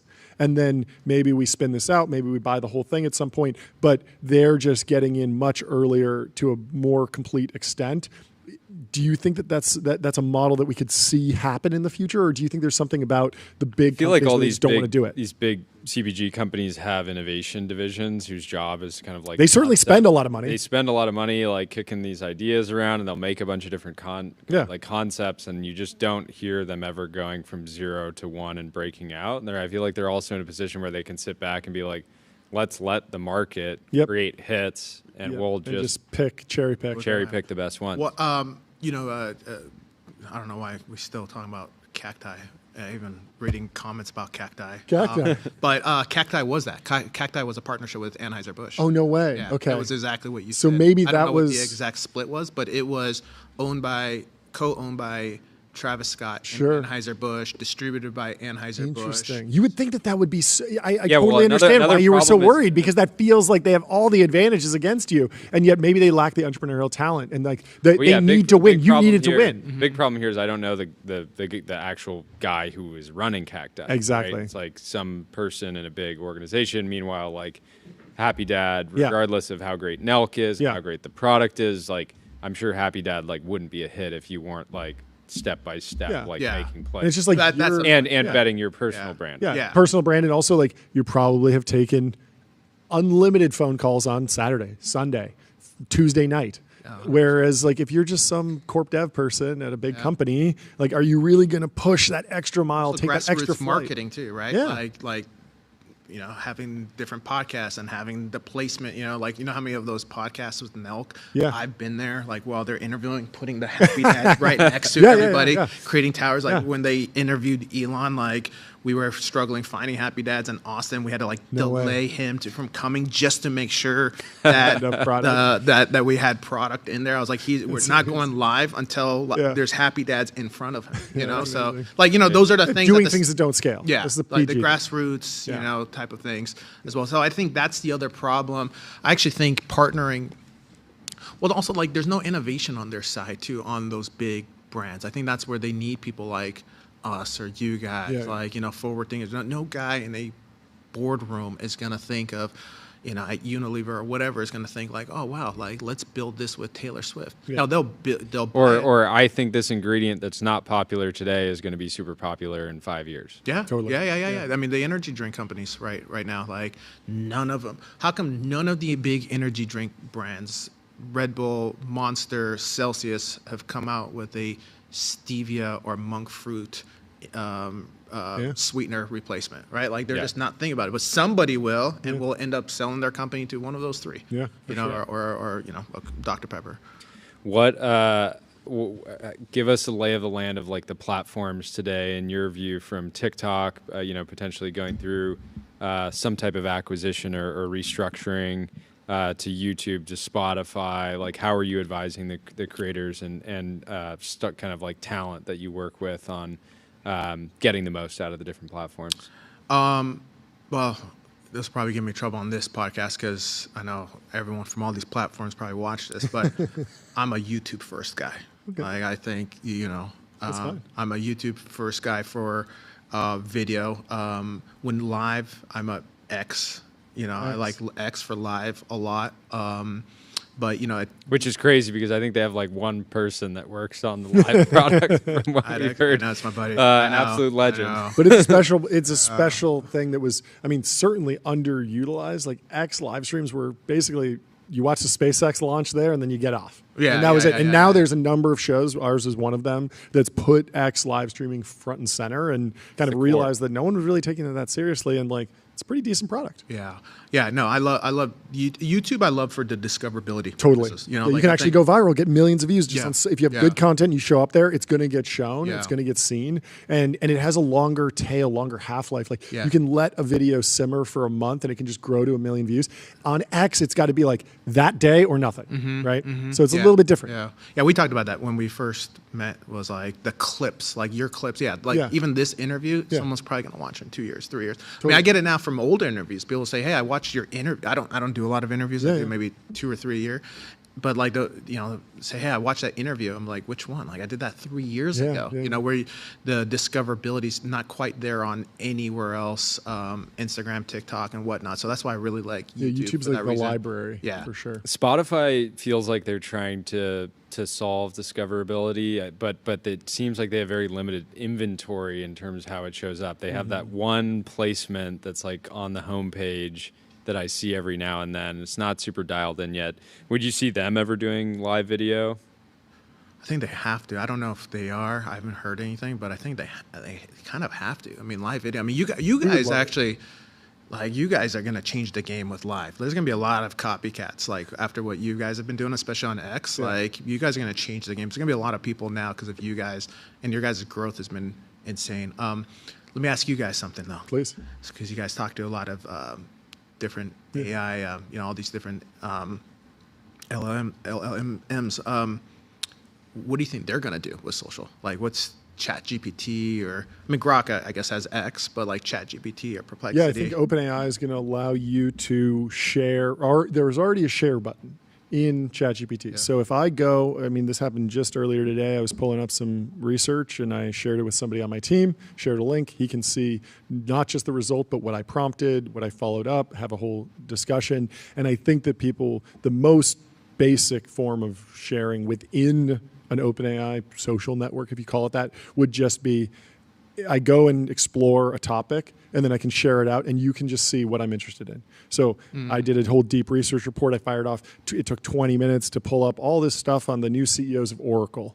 And if you follow me and you're interested in Oracle, well, I just saved you 20 minutes because I did the deep research report. Now, you don't have to do one. And you could say, oh, well, if John's interested in this, John's acting as a curator on top of the infinite knowledge engine that is ChatGPT. And I think that would be kind of like the first like text-based nerdy social network that could sort of bootstrap. I can think of a few people where I want to see what they're searching as long as they opt in to share. I don't want to see everything. My read is that the LLMs are a threat to the social platforms, but not because they're going to launch like social products, but because time that you're spending with an LLM or spending with like a voice model, if somebody's becoming best friends with some model. We saw this with like ChatGPT 4.0 when OpenAI announced GPT-5 and deprecated the model. The ChatGPT Reddit thread forum was just going crazy. People just freaking out, being like, "I feel like you just killed my best friend." People are hanging out. And so it's less that I see the OpenAIs or the Anthropics of the world actually competing in social, because if even if you're using AI to create media, right, using it to create images, video, etc., or like stories, whatever it is, you're still better off going to YouTube, the platform that has a massive audience, and sharing that content there. I backed a social platform years ago that pivoted and is now doing enterprise SaaS, and they were building let's hear for SaaS. We love you like SaaS? We love SaaS here. To SaaS, baby. But they built basically Twitter, but just for anons. Yeah. And it was cool because people that didn't have an anon could go on there and just like start like sharing and create this whole kind of new personality. And they got like some traction, but then people just realized like, hey, if I want to post under this identity, I'm still better off just going to X and sharing there. So they never reached critical mass. And so I just think they are already competing with the social platforms, but in entirely new ways. So you could imagine a world where like somebody's AI friend is like generating them content that's in ChatGPT, for example, or in Gemini or in one of these apps, and just saying like, hey, I thought you'd like this. And it's like a video that the model generated itself for the user because it knows the user so well. And so, but that's different than like a UGC platform. So the other place that I think the models will eat off of YouTube's plate a little bit is in knowledge retrieval. So I gave that example of like, I wanted to learn about the new CEO of Oracle. Yeah. And there was a time when I would go to YouTube and I might still pull up an interview with them, but there was also a whole series of channels that were just sort of like the history of Microsoft. And you could go there. I ran one of those channels for a while. I was doing sort of like these video essays, and you can see that you can just hit ChatGPT, get a full script, and just have it read it to you. And that will eventually be instantiated with pictures, and you'll be able to watch it. And so a lot of the how-to knowledge retrieval tasks that happen on YouTube. How do I fix my washing machine? That people will migrate over potentially. Yeah, okay. But I wouldn't necessarily call that like social media, but it was certainly like content creation. Yeah. And so ChatGPT is certainly like eating off of that, and Gemini too, because Gemini can scrape all the YouTube data, and then they can actually point you, hey, watch this. They're already doing this in search years ago, where you say, how do I fix this particular washing machine? It says, go to this video and go to minute 3. Go to minute 3 because you don't want to skip the intro. Click right here, and this is exactly your problem. Because they talk about 5 different problems. Have you gotten a bunch of crazy pitches from like AI companies that want to like use the Nelk boys for like every hour, every hour? Yeah. Well, and not a lot of none of them are that compelling, right? No, like, nothing. Nothing. Which is my LinkedIn is. Yeah. What do you think about what do you think about influencer-led software companies? There was like a story. I think Mr. Beast was talking about this a little bit, that he was thinking about doing a mobile game studio, and that felt like potentially an extremely valuable thing if he can do it, but making a great mobile game is really, really hard. I was on the My First Million podcast pitching. That's how we started. That was our first business. Really, mobile games? No way. Yeah. I was pitching Beast VPN, because if you look at who's buying the most ads on YouTube, it's always the VPN providers, right? Yeah. And why is that? International audience. You put up video on YouTube, people are watching it all over the world, and so anyone can use a VPN anywhere they are, anywhere they're in the world. It's much harder if you're like, yeah, I'm only available in stores in America. Well, you just got 30% of your audience or something if you're just a broad channel. And so I was always sort of bullish on the idea of creators launching software products, but at the same time, software is really, really hard to get right and actually build a great product. And so I understand it's not why something it that you fully can build hasn't like yet. once, or in CBG you go through these product development cycles. Exactly. You create a hit product, And then you can scale it. sell that No. a billion times. Yeah. Right. I think there's some plays in software. I think about it a lot because we also have so much data on everything. Like we have, from our Shopify stores because of our merch business. And this is why, it kills me that we can't sell Happy Dad online, because you know how much data I would have. Of course. Like, I mean, I think we just went through, I don't even remember. I should have had some of our numbers, but, I think like a couple 100 million can sales. Couple 100 million. Watch out. Oh, right. Watch out. We got more stats. I wonder if my brother's in this chat. He can send us some. Yeah. My brother was supposed to watch, but Keeps ringing. Still rings. It's a good gong. this is the best show. You guys are crushing, man. I was so excited when you guys hit me up. I don't Well, like you interviews. found us early. I did find you early. Yeah, Yes, yeah. And then you guys have been blowing up. Jordan Golden, I talk about that all the time. Like we're always sharing clips. Yeah. You know how many times people have tried to sell me your handles?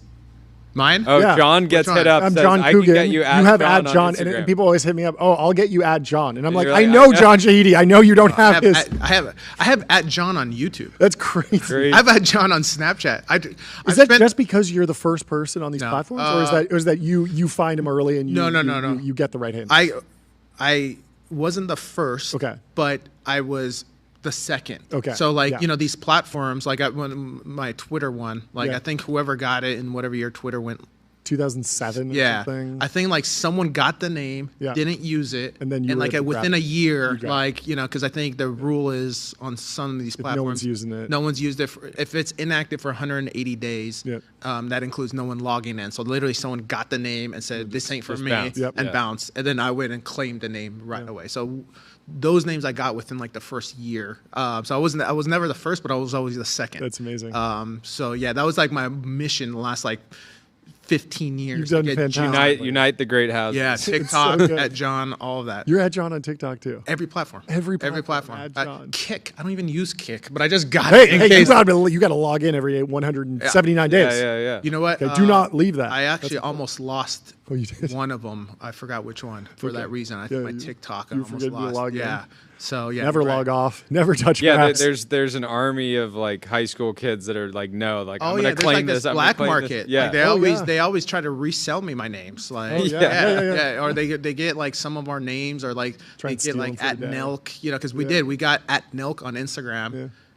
But they use Nelk Boys, and now they tried it. Like we never logged into Nelk, and someone gets it and tries to stole like it and extort me. Listen, if you're watching, you're gonna try to extort me. It'll never happen. Like never. You're not Don't going to be negotiate fun. with terrorists. What's going on in music?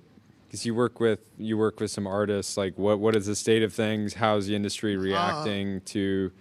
I mean, it still feels like the only person I know in music that I care for is Justin Bieber, and he's crushing it. Yeah. New album. Has he? Do you feel like? And I don't know how much you can speak to this, but it seems like the new way to make a hit song is you think about the hook. Like what hook is going to go viral in a Reels, TikTok format, and then build the song around that. Is Justin a big enough star that he can just make his music the old-fashioned way, or is there still this kind of? You do like one for the you algorithm, kind of one have for to, fans, yeah. one for me. Someone said that you have John at John in the Bible. That's funny. That's funny. Is John from the Bible? Oh. The original. So one thing with Bieber is I have no say or input in the creative. But if what I could tell you just by knowing him, if that's a trendy thing other people are doing, I could assure you he's probably not going the other direction. Yeah, like I don't think he needs to or even thinks or he probably even knows that's a thing. Like I think when he's in a creative mode, he's on a different level. So can you take me through some of the other growth hacks that artists in music are doing? I heard about this one where because of the nature of Spotify, the fact that you can fit unlimited songs on an album, for a while artists were just shipping like 45 songs on an album, just throwing it up, seeing what the algorithm likes. Seems like there's been a whole bunch of different, make the song shorter, make the song longer. Yeah. You've seen this on YouTube where for a while the meta was like, 10 minutes because you get 2 ad reads, then it was like 20 minutes, then it was 50 minutes, and it just got longer and longer. Like the algorithm does shape the content a little bit. Is that happening in music? I don't know, because the only person he only works with Justin Bieber. Who doesn't care. No, he's just like doesn't think about that. It's not even a conversation. Well, it's important to admit because some people will work with like a massive creator, and then they'll think that they're God's gift to the algorithm because they just worked with a superstar, but really that just kind of warps their. What I just advise these artists, what I tell everybody, quite honestly, whether you're an artist or podcaster or influencers, like. Make a product, like I think, but don't, going back to what we were first talking about, don't make it just any product. Like think of something that could use disruption, find the right people and make it. Like I truly, Mr. Beast and I talked about this. He said he didn't agree with me, but I truly believe every creator of any influence should own some sort of product or be a partner in one. I think right now, these retail stores, from what I've seen, and now with America going healthy and, people just being more conscious of what they're eating, I think, a lot of these shelf spaces in these retail stores could use something new and different, like these guys are doing it. Chris Williamson. Yeah. Newtonic. Yeah. So, they're doing it. I think, and I don't think just because a big player in the game is owned, what I do know is, when nicotine's a good example. What is this? Like 80% of the market share is Zyn. Yeah. Retailers don't like that. Yeah. They don't like when a big company owns the category. Yeah, like they get bossed around. They get bossed around. They on price, on placement, on everything. Like, so it's like don't be afraid just because Zyn owns 80% or Nestle owns 90% of the frozen foods section. Like, don't be afraid to go against them. The retailers will actually support you. Yeah. So if you've got influence, just think of building a product, find the right people, don't settle, and go give these big guys a run for their money. On the influencer side, what do you think is there an optimal structure? Like, because it's the Nelk Boys, that's plural. There's multiple characters in the world that are promoting the same product. There's also single influencers who, take a huge slug and it's their brand, the personal person, singular. Yeah. And then there's other brands that say, okay, yeah, we're a group of founders, we're building a product, we're going to go and give significant equity to 5 influencers, 10 influencers. And then you have big brands that are saying, hey, we're going to go spend with 500 influencers on day one to try and promote this. Like, is there a natural structure that you think is best? Something else I think about a lot too. Yeah. Now, so now we keep talking about if you're an influencer, go find the right product, create it, drop it. Now it's the marketing of it too, right? Like Chris does not flex this all the time, right? Yeah, like we know because we're in the business and this is Chris's business. But there's people in my office that drink this and I'm like, oh, you watch Chris Williamson? They're like, who's that? Yeah, like we just like this drink. Oh yeah, there's people in my office. You gotta be the cultivating the ability to promote your products aggressively. Like this is why Dylan on our team is such a huge addition. We just hired. I met him. Well, that's a different. We have 2 Dylans. We have 2 Dylans. Oh, okay. Well, that one was nice. Dylan Abruscato is our new president, but he is like has this uncanny ability to like go for these extra asks and get like he got the Journal to write about him joining TBPN, right? A podcast hiring a president after 11 months. It's great. It's an interesting story, but it takes a lot to like go out and make that happen. Whereas Chris Williamson like is not promoting this at the level that you are. He's not holding up Elon, Musk, being like, we're not starting the show until we can get Happy Dad on the set, right? And that you kind of even I think something I've realized throughout my career is like even products and people that have incredible momentum like still keep that like focus on like, no, we need to keep pushing, we need to keep promoting the thing that we're doing over and over and over, and it never stops. Well, so let me tell you why Chris is not, because I've spoken with him and his team. It's a mistake that we made with Happy Dad, and I know I shared what I used to do with Happy Dad, but it's actually something that if I had to do it again, I wouldn't have pushed it so hard. Because what's the point of Chris promoting this right now on here and on every podcast he's on, every podcast he does, if it's not available everywhere? Oh, interesting. Right? Like, you know how many people we sent into the category when we launched in 2021? But just 2 months ago, we just launched our 50th state. It took us 4 years to launch nationwide. Yeah. We just launched Utah. How many people for 4 years saw Happy I love Dad? Nelk loves seltzer. I become a White Claw customer. That's lots. Exactly. How many people? I mean, how many? We made. Yeah. I don't want to take full credit for this, but we helped make the seltzer category cool amongst men, which led to now it's not as shameful to drink a White Claw now as it was 4 years ago. High Noon, did a deal with Barstool. Yep. You know what I mean? All these things were, so if I were to do it again, I would focus on distribution first and be available everywhere so people don't run to the store and say, hey, do you have Happy Dad here? No, we don't, but we have this, we have that. Yep. Well, I'm here. I might as well just get that. Yep. Oh, wow, this is good. I'll just become a customer for this brand. Then you got to re-win thanks them. to Happy Dad, which is awesome. nearly impossible. So what they're doing is, because I met with him and his team a few months ago, is they're focused on their distribution. They want to become everywhere. They're available more places now. But it's such a chicken and egg thing, because if you're not promoting something aggressively, then the retailer's like, why should I? Or Walmart. Walmart's like, wait, what are you doing? I've never heard of you. Why? Yeah. You got to find that balance, right? Because Walmart did eventually bring us in because they saw us on all the podcasts and all those things.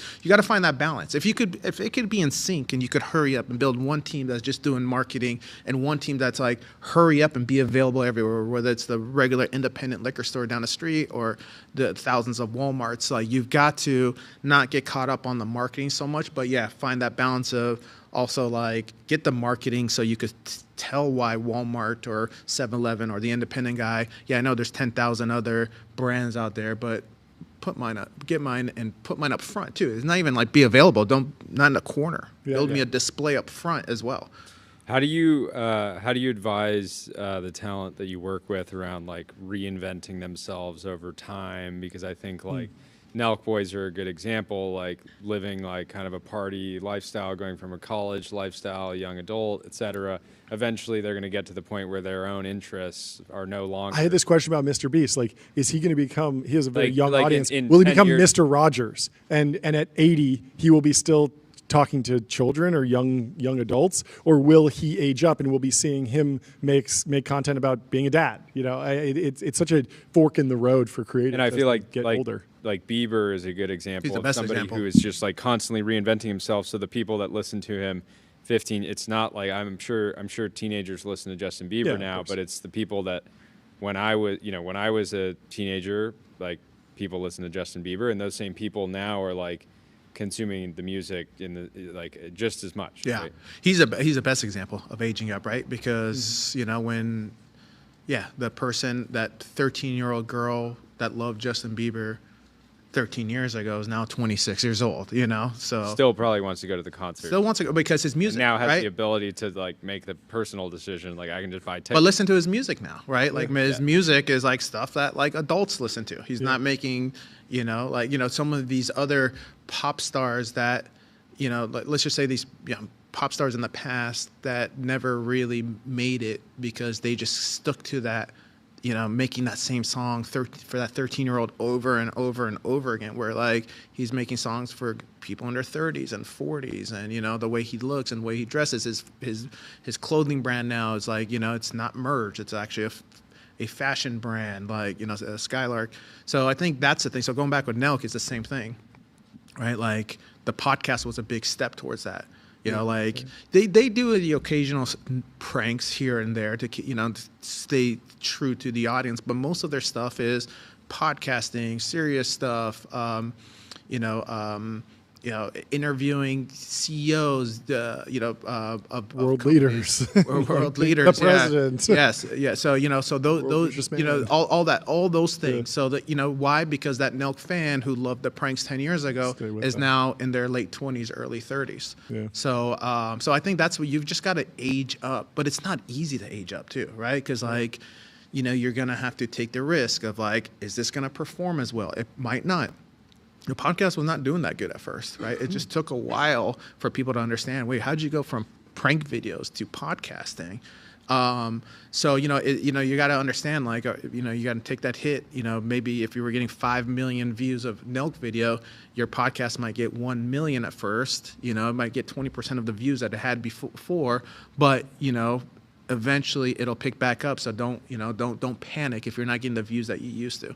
Yeah. So that's the same thing with Mr. Beast is maybe, I don't know what I would do if I were Mr. Beast, because I think what he's doing right now is working, but for the long term, he's got to think. And I know he does it. He's thinking about it because you guys watch him on other podcasts. He drops F-bombs and stuff like that. He's trying to figure out how to cater towards older people. Totally. And if you zoom out and you just think about him as this generation's game show host, you can see what he's doing with Beast Games on Amazon. And clearly game shows as a category, what he does really well is not uniquely young. You can do an American Ninja Warrior. Yeah. You can do Who Wants to Be a Millionaire. He'll put his own twist on it, of course, but you can make a game show that has the Mr. Beast touch and production value and pacing and editing and all the things that he does really well for a much older audience. Yeah, he could probably be Ryan Seacrest, way bigger so. Ryan Seacrest. Totally. Yeah. He could definitely get there. Yeah. What do you think of these IRL activations? It feels like Pat McAfee's done WWE, Logan Paul's done WWE. There's something interesting about when these online influencers, these people that you only see between the screen, wind up going and doing something live. Podcasts often go on the road. How thoughtful are you about that these days? I think.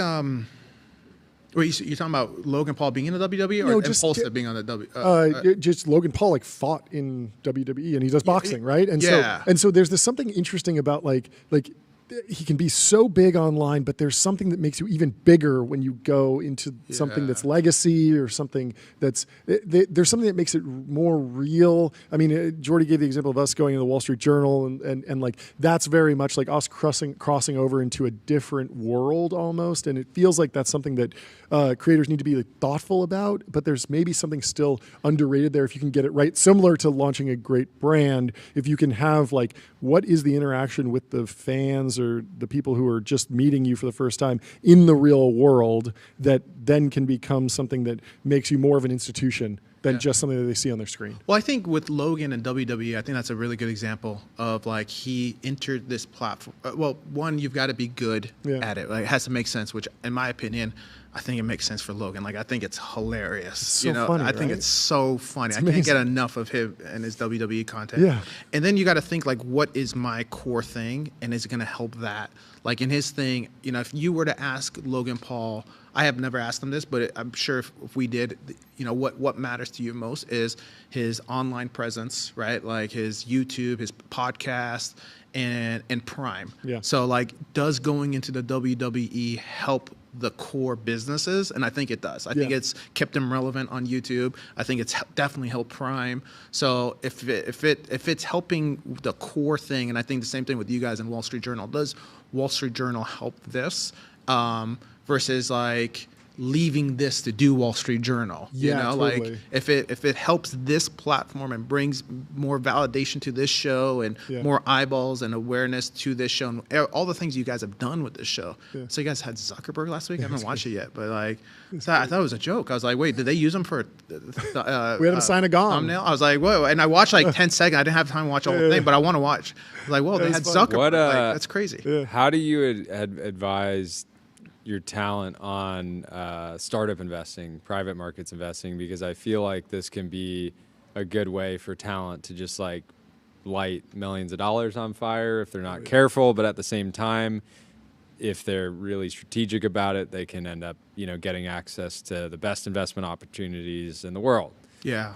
I think they need to be surrounded by the right people, right? Like you got to be surrounded by a like someone at Andreessen, or I think you guys have Shervin on here later. Yeah, we do. Like be surrounded by Shervin Pishavar, you know what I mean? Like be surrounded. Somebody that can identify. Not some guy you met at Howe in New York, you know what I mean? Like, you know. We had Saquon Barkley on the show, and he's around smart people. He's around very smart people, and he's been investing in companies that have been backed by tier ones. It's not just taking a flyer on a friend's business. Oh, you're going to start a restaurant. It's okay. Everyone in Silicon Valley is piling into this company. I should get in as well. Yeah, 100%. I mean, Ashton Kutcher is a good example of that in the past. Now Saquon's doing that. I mean, I think MC Hammer got into Twitter early or something like that. Right? That's right. Yeah. Like I think Nas has a fantastic. Nas got the Coinbase. He was like seed round or like Series A or something. Coinbase. That's such a wild. MC Hammer got I think through what was that guy's name? He was a legend back in the day. Ron Conway? Conway. That's right. A grade? Yeah. That guy, it was like a... but through him, I think he got into like Twitter early. You know? SV Angel was... SV Angel, Ron Conway's what did I say? You said A grade... no, A grade was Ashton. Yeah. SV Angel. But yeah, I think you just have to be surrounded by the right people. There are good people out there. There's good people out here. Speaking of A grade, Guy Osiri, you know what I mean? Like if you're around right people, but I've seen it so many times where guys will be like, I met this guy at a restaurant in New York, and like, not to bash New York and random person, but it's like, what's he done? He's like, well, he's promising a 20% return. No, you have to get like, I think that's a thing. When I lived in San Francisco, I always felt that was a problem that needed to be solved. And there are guys like Shervin, like brought in like the Rock Nation people, a lot of other people into deals. I think he brought in like a gang of people into Uber early. So, you know what I mean? Like there are people out there. You just have to have the right person. I don't know if you guys know Chris Lyons from Like he's always been doing stuff like that. Like so I think you just need to find a Chris Lyons or a Shervin or a Guy Osiri or someone like that. Someone who can pipeline for you. Yeah, which I think with the Ashton, I think Ashton had Ron Conway was his guy. Yeah. So I think that's a big opportunity that I think they should be doing. But I don't think they should go and invest in some like real estate development and because their cousin is doing it in Alabama. I've heard it's a true story. Who knows? Elon's building the whole Colossus 2 data center over there. So I'm talking about someone that invested like $25 million into a house, like a scam in Alabama, and lost that $25 million. It's dangerous territory. Yeah, crazy. But lots of risk out there. Well, thank you so much for taking the time. Of course, great to finally hang. Thanks for coming in person. Of course, really fun. Of course. Come by anytime. We're here every day. And Chad's a distraction. I know. I'm sorry. We're gonna pull that. You're one of the first interviewers who's been able to see the chat. We're not sure if that's distracting. Yeah, I think maybe we manage a lot of these things. Social media and me. But Yeah. You're locked in. Can't on stop. That. Well, great to see you. Yeah, see you. Thank Talk you soon. so much for hopping on. We will go back to the legend. timeline. We have our next guest in about 15 minutes. But first, let me tell you about Profound. Get your brand mentioned in ChatGPT. Reach millions of consumers who are using AI to discover new products and brands at Profound. People should no longer be able to name their children John. The final John. Moratorium He's got all the Johns. usernames. Well, over the weekend, there was a beautiful memorial for Charlie Kirk, and Autism Capital has some interesting lore. Charlie Kirk was a hell of an operator, what an entrepreneur. Even if you don't like him, just look at the organization he built. Look at the way he brought high performance out of people so young. He represented a standard of excellence and discipline you don't often see anymore. And Michael Gibson, who is running the Teal Fellowship, says, not many know, but he was an application to the Teal Fellowship way back in 2013 or 2014. We passed on him because we didn't think a media company had the scalability of a tech startup. Our mistake, but Charlie kept coming to our events for a long time. So what an interesting piece of tech lore there. And so very, very interesting. This Unitree robot. Can we pull up the video of the Unitree G1? Watching these guys. This is from the speed up Unitree on this account. robot It is a Unitree G1 has mastered more quirky skills. Unitree G1 has learned the anti-gravity mode. Stability is greatly improved under any action sequence, and even if it falls, it can quickly get back up. Let's watch this horrifying video. Wow. Someone didn't read the parable of Rocco's basilisk. That's right. This is not what you should be doing to a robot. You should be nice. You should be encouraging the robot and this giving is it. so. This is going to lead to grave consequences. How does it respond for the to a human bear race. hug? How does it respond to some? You realize every robot is going to be into trained the on this weights. video. Both the video and the actual training data from this robot. It is fighting for its life here. It's really good at getting up, though. This is remarkable. And, of course, wow. It really That feels thing like the with Matrix. the- Whoa, okay. It can do a barrel roll. That's remarkable. Wow. I do not want to see that thing with 2 guns. In What it. is Unitree's valuation again? This feels deeply 7 billion. undervalued at $7 billion. If this were in America, this would be trading at $150 billion. This is incredible technology. What is the premium that Tesla gets based on the humanoid? This is This is top tier operations out of China. Flips. Backflip. We've seen flips before. This one looks less scripted than what Boston Dynamics does. Boston Dynamics must respond to this, by the way. I need a new Boston Dynamics video on the timeline ASAP. I need a new Figure Robotics video. I need a new is so Tesla Optimus video. I need a response from America. We will not go quietly into that good night.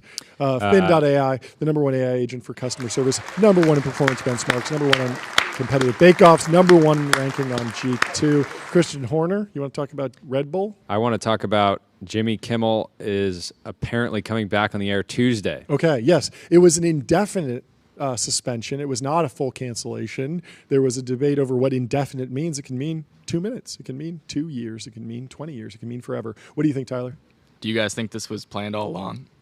Yes, it was conspiracy. Put on the the conspiracy is that this was all planned to drum up ratings. For This was Nathan Fielder. Nathan Fielder He came up with an idea. He said, Get "We're going to canceled. make we're going to make an indefinite suspension look like a targeted political move Yes. in order to increase the Yes. overall attention that late night television is going to get." Yeah.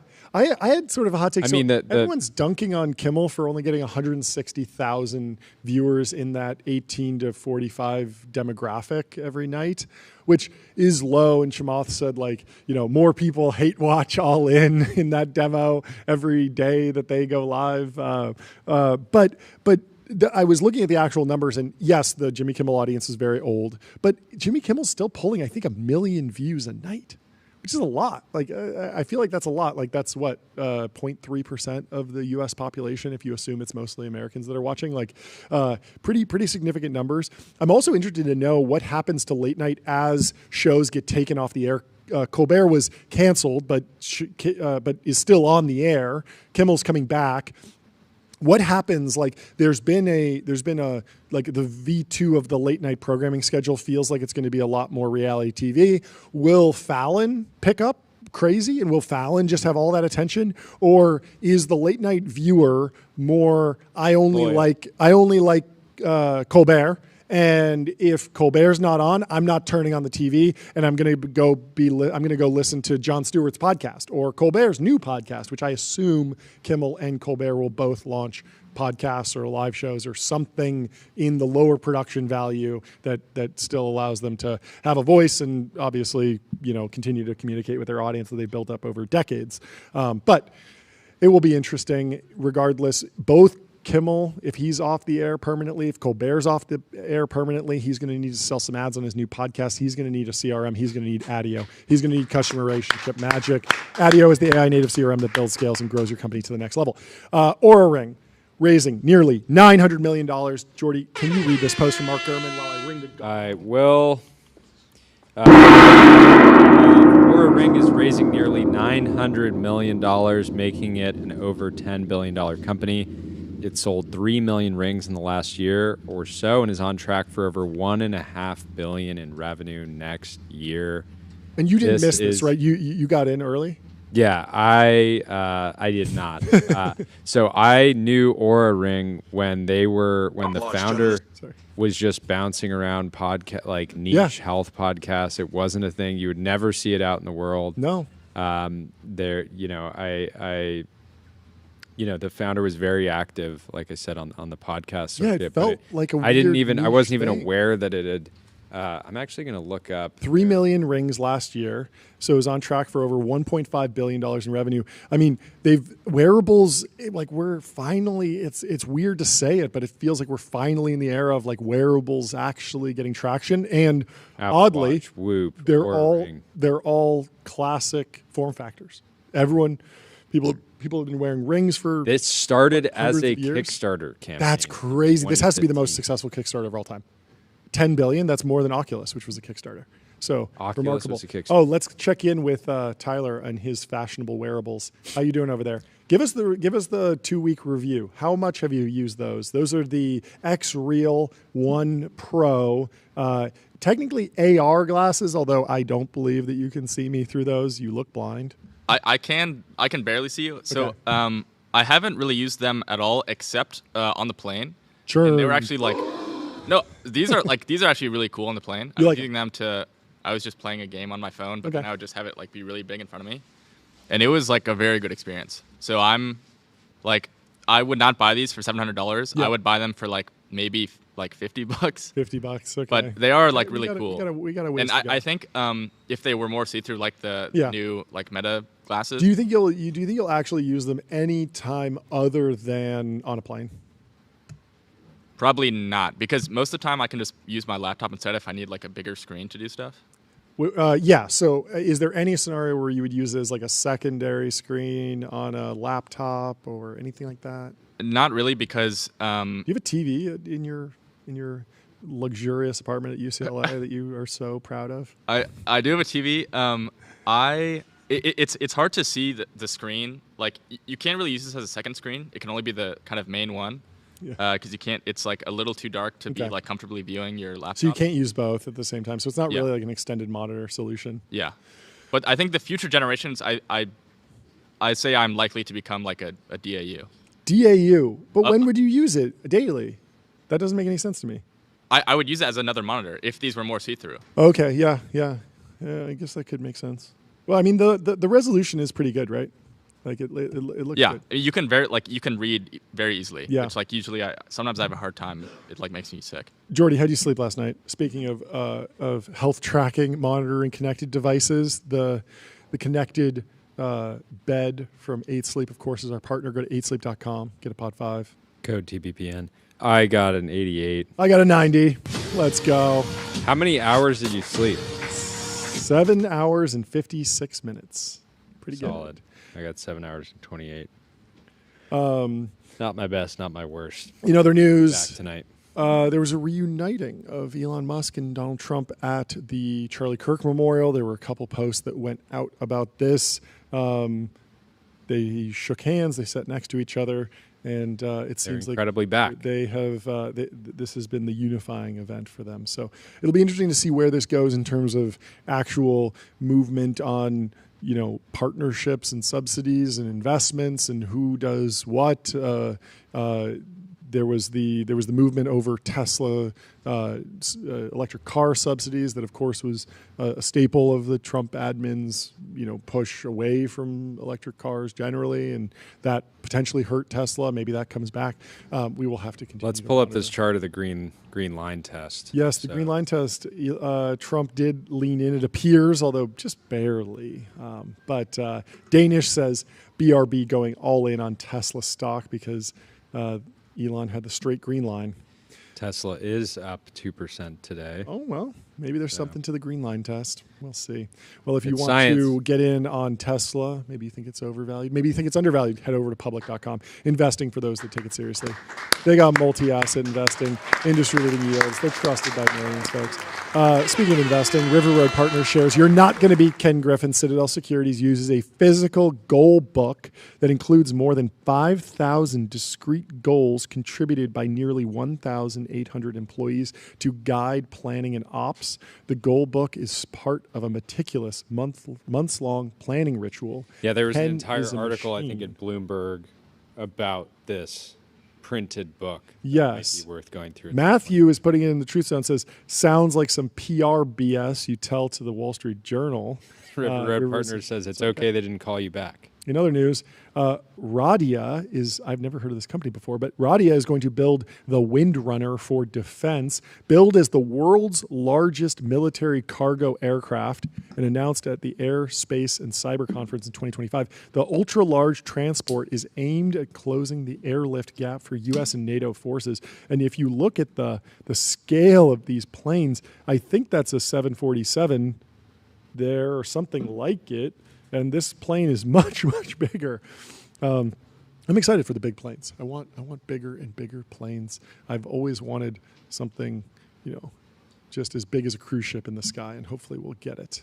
Kalamaz says something about Valve is very Forever 2000s coded, a masterclass in business. It's a type of company that doesn't really exist anymore, that does whatever it wants, whenever it wants, because Steam prints so much money, and they continue to do exactly that. Do you buy games on Steam anymore? You used to? I don't buy any games really because I don't have time to play games. But I had I'm in recovery. I had a Steam Deck. I enjoyed it a lot, and I bought a lot of games on Steam. And I also bought one Counter-Strike skin on Steam. That was probably $50. But I love the account Zoomer is discovering. Yes. Josh. Wait, can you guess what this is? I knew right away. Yeah. Discovering Josh Kushner. Yes. Holy bullish. He says A24, Affirm, Anduril, Airtable, Cursor, Databricks, GitHub, HIMS, Instagram, Kickstarter, Lemonade. Kickstarter is a throwback. Nubank, That's an older OpenAI, deal. Open Door, Oscar, Stripe, Ramp, Patreon, Twitch, Unity, Ramp, Warby Parker, Robinhood, Scale, Skims, Slack, Spotify, Stripe, Twitch. Josh Kushner has gotten in a lot of great buying deals. Fifth Avenue. He's buying Fifth Avenue. He gets into every good company. It's interesting. Do you think he'll generate more of total dollars from OpenAI than the rest of these deals combined? I mean, that's the goal of venture. I don't know the actual ownership percentages, but that's certainly the way venture works, always.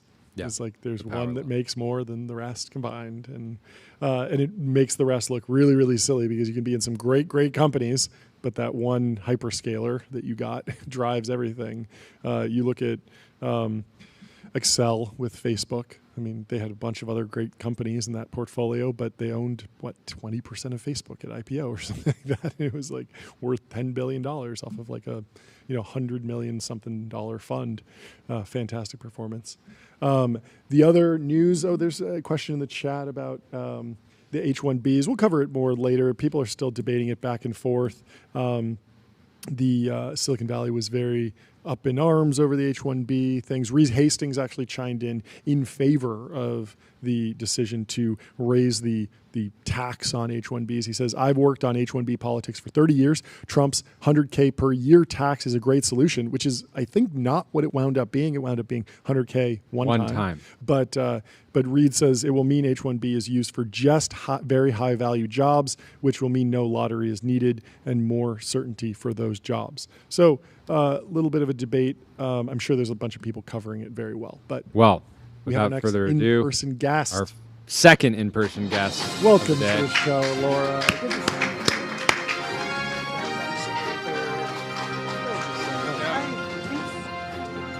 And breaking some news today. Yes, we're breaking some news. I'm very excited. Get that gong ready.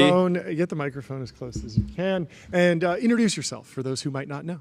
Hi, I'm Laura. I run Untitled Labs. Mm-hmm. So we are trying to make the hibernation pods that you see in Interstellar reality. But to get there, we want to help transplant patients get the organs that they need by reversibly cryopreserving organs. Wow. Yeah. Start with something easy. Yeah.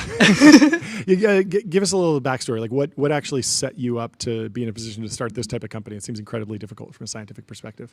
Yeah. So my backstory is I spent a decade working in longevity, so a long time in venture, and I think it's just really frustrating to spend that much time trying to solve a problem, and you really want to find one critical lynch point, one thing where you can solve it and then it helps everything else. And so to me, it's wow, it'd be so cool to make a hibernation pod where, if you had a terminal illness and you needed a critical cure, you could sort of wait, let's say 1 to 2 years to make it to the point where a therapy for your disease comes out. And of course, the key step to get there is showing that this sci-fi technology, which works for millions of IVF, embryos. Sure. There's people walking around today who are cryopreserved for 30+ years as embryos. About that. That's crazy. Really crazy. Wait, 3? 30 plus years. 30 plus. Yes. Wait, 30. 30? 30. Yes. 30. Yeah, actually, the record for the longest cryopreserved human embryo just came out. No way. And it was 30 plus So this years. person's born and they're kind of 30 on day one. Yeah, in and they're some ways. they're twins that were preserved at the same time, and then they're rewarmed at different times. Whoa, so it's really that's interesting. Very sci-fi. We have the tech. Yeah, That's crazy. but just scaling that up to human organs and showing, like, in the clinic for transplant patients that we can actually help. Wait, so I mean, I imagine you don't go straight from embryo to human. Is there an animal step in the mid? Laura's saying the mid step is you take like I don't know, a lung or a kidney or something like that. That is. But why not mouse? So actually, the really cool thing is the field of cryobiology has been around for decades, and there's been incredible scientists. Shout out to University of Minnesota who already published, showing that, for example, we can reversibly cryopreserve mouse kidneys. So the field of cryobiology has already done incredible work, and we're just working to scale that up to a human organ scale. But the mouse POC is done. Like, you can take a mouse kidney, totally cryopreserve it, rewarm it, put it back in a mouse that does not have another kidney, and that mouse will be good to go. Yeah. What's the state of the art in just freeze the full mouse? Are we making any progress there? Somebody must have tried it by now. We have this funny interaction with Zach Weinberg. He came on the show and was like, whenever you're testing a drug, you do all this research in the lab, and then it's time to make a decision. What was it? Rat or monkey? Like, you're going to do a test in one of them, and then you'll get to human trials. And it feels like that's a natural progression. Is that not the natural progression here? So people have been trying to cryopreserve whole organisms for a long time. Yeah, I imagine. There's some pretty crazy studies that came out in the 50s that worked on this. Okay. But I think, basically it's like, if we can't reversibly cryopreserve, we just got the kind of studies that did the reversible cryopreservation of organs really well, to the point where you could bring them back and show that they were fully functioning, in the past couple of years. There have been some published in the past decade, but I think that really kind of nailing the protocols is pretty recent. And I think you want to get that right before you try going after a whole organism. Sure. What are the levers that you pull in cryopreservation that aren't just temperature? Like, I imagine we've tried just make it really, really cold. Yeah. So actually, also one cool fact, I don't know if you know, once you get down below minus 130 degrees Celsius, you can keep an animal there indefinitely, basically. Really? Time basically stops kind of in that temperature range. Wait, how cold again? Below minus 130 degrees Celsius. 130 Celsius. Okay. Yeah. That's pretty cold. But yeah, the molecules basically aren't moving. So like I mentioned, 30 plus years for human embryos. Sure. Yeah. But are there other decisions and trade-offs to make besides temperature? So it's really, so one of the things I love the most about this, so I worked in deep tech for a long time. Yeah. One of the cool things about this problem is a trade-off between biology and engineering. So you have this danger zone, and basically the thing, our enemy in cryopreservation is ice. You think that we love ice, but we actually hate ice. Okay. You like cold, but you don't like ice. We love cold, but we don't like ice. Because when ice forms, it expands and it breaks the tissue around it. Sure, yeah, that makes sense. Yeah, so what we want to do is we want to make glass. Glass, wait, so yeah, if I have blood in my organ, and that expands, that's bad, it's breaking the tissue. How do you freeze something without creating ice out of the blood? Well, if you're doing an individual organ, I'm assuming you drain everything out? Blood out. Is that right? No, so there's two different things you can do. It's very close. So one is you can replace the chemicals in the organ. So you can replace a lot of the blood with a chemical that prevents ice formation. Okay. Is that just something that freezes below 130, so it's not freezing and it stays a liquid, or is that just something? It's a couple things. So it'll turn into basically if you cool fast enough, it'll turn into a glass. And it does this through kind of decreasing the number of water molecules and also kind of there are a couple other mechanisms that might be involved. Okay, so you don't just have to get cold; you have to get cold fast. That's part of the goal. Yeah, so it's like can you make good chemicals that do that, and can you get cold fast? And basically, can you traverse this danger zone of ice formation down to because once you get to minus 130, you're good. Below that, you're totally fine. Yeah. But going through there as fast as possible. How fast is fast? Are we talking minutes, seconds, picoseconds? Hours? Yeah, current protocols work on the order of maybe hours. Ideally, you want less than that. Yeah. I imagine if I put water in the fridge or in the freezer, it's pretty cold. It still takes a couple hours, but I imagine if it's negative 130, it probably turns into ice a little bit faster. Obviously, if it's a smaller amount of liquid, it's going to freeze faster. There's a whole bunch of different trade-offs there. What's it like fundraising for a business like this? Because I imagine some of the backers are kind of thinking I want this for myself. You know, I've always wanted to go in the cryogenic chamber and be able to teleport. Well, do you remember that famous Sam Altman interview where there was a YC company that was doing something along cryopreservation, and as part of he was running YC at the time, and he said, like, I'm on board. I will sign that you can freeze me after I die. But part of theirs was that I think they technically had to kill you, and so the headline that was like the twisted version of what he said was like, Sam Altman agrees to be killed by this portfolio company. Yeah, I mean, that's value add. It's value add. What other VC is willing to die for your company? Yeah. But yeah, what's it been like fundraising? Yeah, so there's an interesting difference between like there's companies where they're kind of like, we'll cryopreserve you, and we're not sure whether we can bring you back. And I think what was really compelling to us is like, let's make this like a real deep tech company. Like let's go, and like our bar is reversible cryopreservation. Like when we take an organ, we have to show that the whole, it's like you wouldn't buy an IVF product where it's like, oh, we'll cryopreserve it, and we're not sure you can bring your embryo back. Like, we want to show the whole thing works. And that's a bar where it's like, okay, if we're raising from deep tech firms, right? Like they're going to want to talk about like what's the business that gets you there. You know, like if you can cryopreserve an organ reversibly and help, you know, like thousands of transplant patients, you know, who are otherwise losing organs. You know, 100,000 who are on the waiting list, and like millions who might use an organ but just don't have access to them. Like, you know, that kind of forces you, I think, to hit this bar of, you know, showing you can rewarm with function. Walk me through the current state of organ transplantation. I mean, I feel like most people probably know that they have a little thing that they can check on their ID. If they're unfortunately, you know, killed, their organ might be transplanted, might be frozen for a little bit, but they can pass away too, John. They don't have to be killed. Murderous podcaster. But I feel like we've heard this story of like the organ was put in a helicopter and traveled, and it was moved from one body to another very, very quickly. Yeah. What's the current like shelf life of organs? It sounds like that's the most low hanging fruit, is just extend that. Even if you just double it, that's going to be really, really positive for the organ transplant market. It's the craziest logistical process I've ever heard of. Explain it to me. So, like, you know, some organs have a 4 to 12 hour, you know, shelf life. Others might have like 24 to 36, but you know, it's like it's a very short time period, and you have no idea when the donor is going to pass. And so, basically, like, a medical surgeon gets a call, maybe in the middle of the night, go charter, like at the last minute, a private plane to fly to like the place where the person has just donated the organ, pick it up, bring it back. You know, transplant patients wait within 2 hour radius. And then go back to the patient that's getting the transplant. And if you're a transplant patient, like you have to wait like right next to the hospital where you might get the surgery for months, you know, and in some cases a lot longer than that. Yeah. You know, just waiting to get a call in the middle of the night. You have to have a pager on you at all times. It's just like this crazy logistical process. Because it's like your organ, if you need this particular organ, you're going to get a call and you need to go to the hospital because it's coming on a private jet that day. Exactly. Yeah, and like I don't know if you know the company Blade. It's like I think they did like a couple $100 million. Yeah, and they like spun medical out. transport. Did they I think they split the business in some way. Yeah, they'd actually developed a business. And so your initial product is like focused on solving that like you don't even need to be able to freeze an organ and bring it back over a decade. It's more like just solving this logistical nightmare. Is that kind of the idea? Well, the cool thing is once you're in the temperature range, you could preserve the organ for as long as possible. But yeah, in the near term, it's like, let's get that organ to the patient as soon as possible, but like let's not have to have a surgeon get on a private plane. You know, Yeah, and so we track artificial intelligence progress a lot on this show. All the AI labs are trying to just see exponential growth in the amount of time that AI can think. We went from 1 minute to deep research can do 20 minutes. GPT-5 is doing more. Do you think that the progress of your business will track sort of a smooth exponential where we'll go from 4 to 12 hours to 1 day to 2 days to 4 days to 8 days, 16, and just kind of expand from there? Or do you think there'll be some sort of like binary unlock? There's a new technology and now it's 5 years. Well, to me, it sounds like the bigger jump is like you said, once you get the temperature down, you can go basically forever.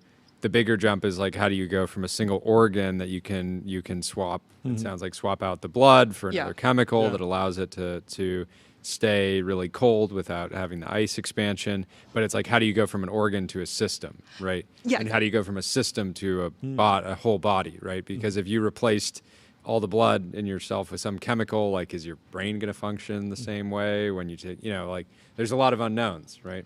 Yeah, so the thing we track is scaling size. Like that's the big thing, right? So we know we can reversibly cryopreserve human embryos, like a couple hundred cells. We know we can reversibly cryopreserve like, worms, that's 1,000 cells. Now rat kitting, that massively scales up like number of cells, but just, it's basically scaling size. Because as you get larger, it's way harder to cool something quickly. Like imagine you put a snowflake on your hand, it'll like rewarm very quickly, but a large turkey for Thanksgiving takes, maybe a day or more to defrost. Interesting. So you're what is one? I kind of want to get a sense of like timelines for the company specifically.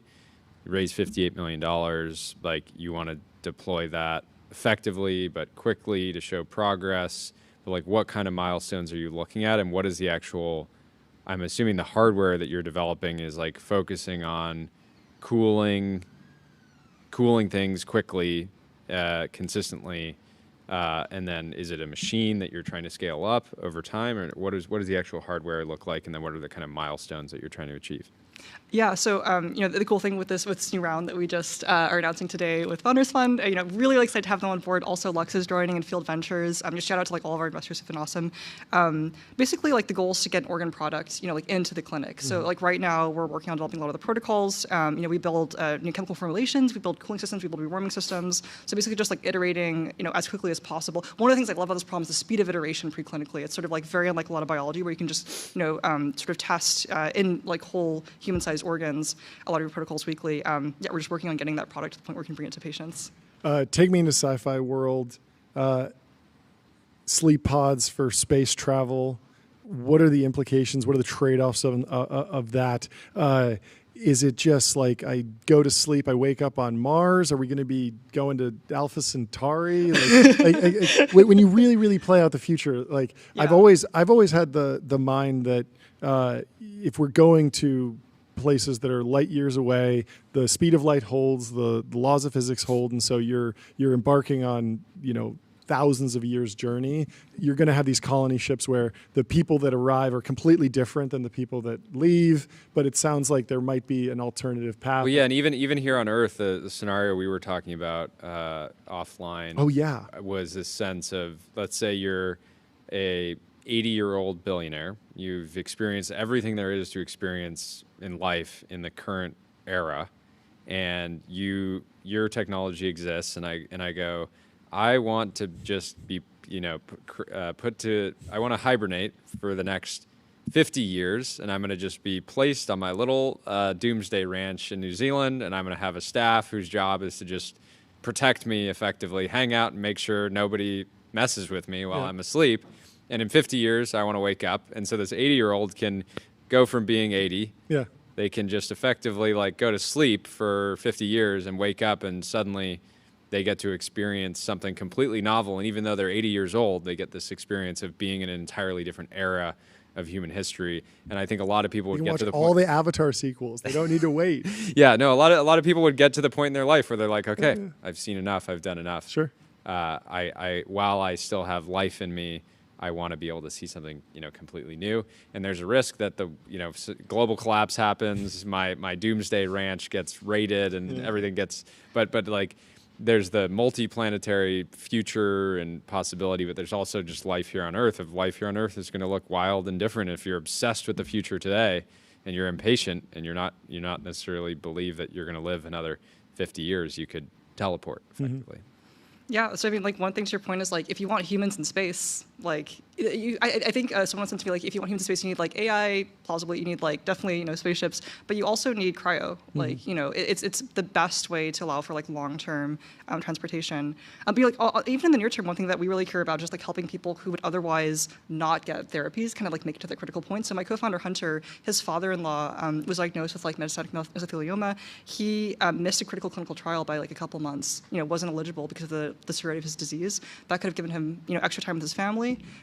Might have given a shot at remission. And I think it's just really, or I don't know, for me it's much more near term. Let's just help people who are literally not, and I knew somebody who got metastatic melanoma, and because he got it, the year that he got 10+ years of prognosis. Wow. The year before would have been 6 to 9 months. Wow. Right? That 2014 to 2015 was a really, really crazy time to be in that, to be a patient for, What about the pure sci-fi thought experiment of cryo as a time machine that jumps you forward?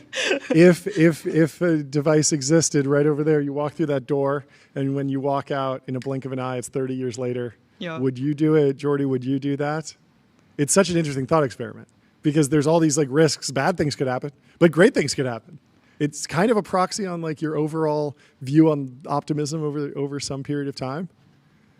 I mean, I would want to take my family and stuff. I don't know. I can easily envision the scenario of like being towards the end of your life and just being like, one more year of being in this retirement home. But what if you're young? What if you're 20 and you're just young? Like, I'm not doing it. I love the present. I want to see. I'm impatient for my flying car. I'm just going to jump forward to 2050 and just be the most out of the loop person in the world. Yeah, I think the question comes down to like how resource intensive. Right? Assume it's free for this thought experiment. Okay, assume it's free. I'm not doing it. I like surfing the present. Yeah, I don't need to teleport, but I can easily imagine people. Certainly in the medical case, like it makes tons of sense. Yeah, obviously, if you're like incredibly AGI 100%. built and you believe that like abundance is around the corner, would you freeze yourself if the alternative was working at McDonald's? There's no risk. I mean, like even in the medical scenario, like there's no risk that you just get hit by a bus, or less in this thought experiment. So you get to jump forward to the post-scarcity AGI future. Yeah, that's what I'm saying. Yeah. Some people might just. Some people might take it. I wonder what. I wonder what. I'll see you on the other side.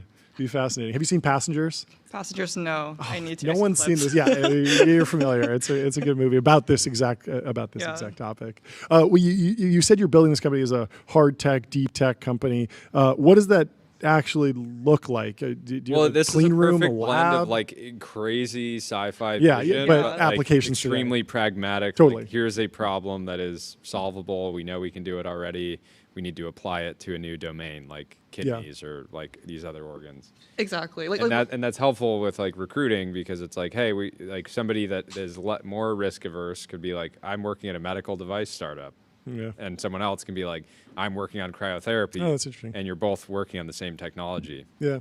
Yeah, no, exactly. I think that's one cool thing about it. I think also for us, deep tech means like we do almost everything we can in-house. So like we like build every part of the system that we can in-house. Like we have a team of like amazing engineers, neuroscientists, molecular biologists, chemists. It's like we try to like, it's like just like move full stack in-house. It's like think that if you run a deep tech company, just like your iteration cycle is the main limiter on your progress. Yep. So the more that you can like do in-house is and it's good that you talk preferred. fast, because you talk like twice as fast as us. Yeah. No, it's good. It's good. You can just you're 1 minute for you is like 2 minutes for us. Yeah. I mean, what are some crazy? Have any other countries done anything? Do you believe like Russia or China? How many humans do you think are frozen right now?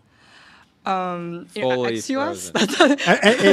Humans anywhere in the world, or interstellar as well. She sends a Slack message off. How many we got? How many we got? No, not you. I mean, like for context, it's like I think that there are these products where it's like you cryopreserve someone, but like you're just really not sure if the procedure you use to cryopreserve them is going to bring them. It's possible to bring them back. Yeah.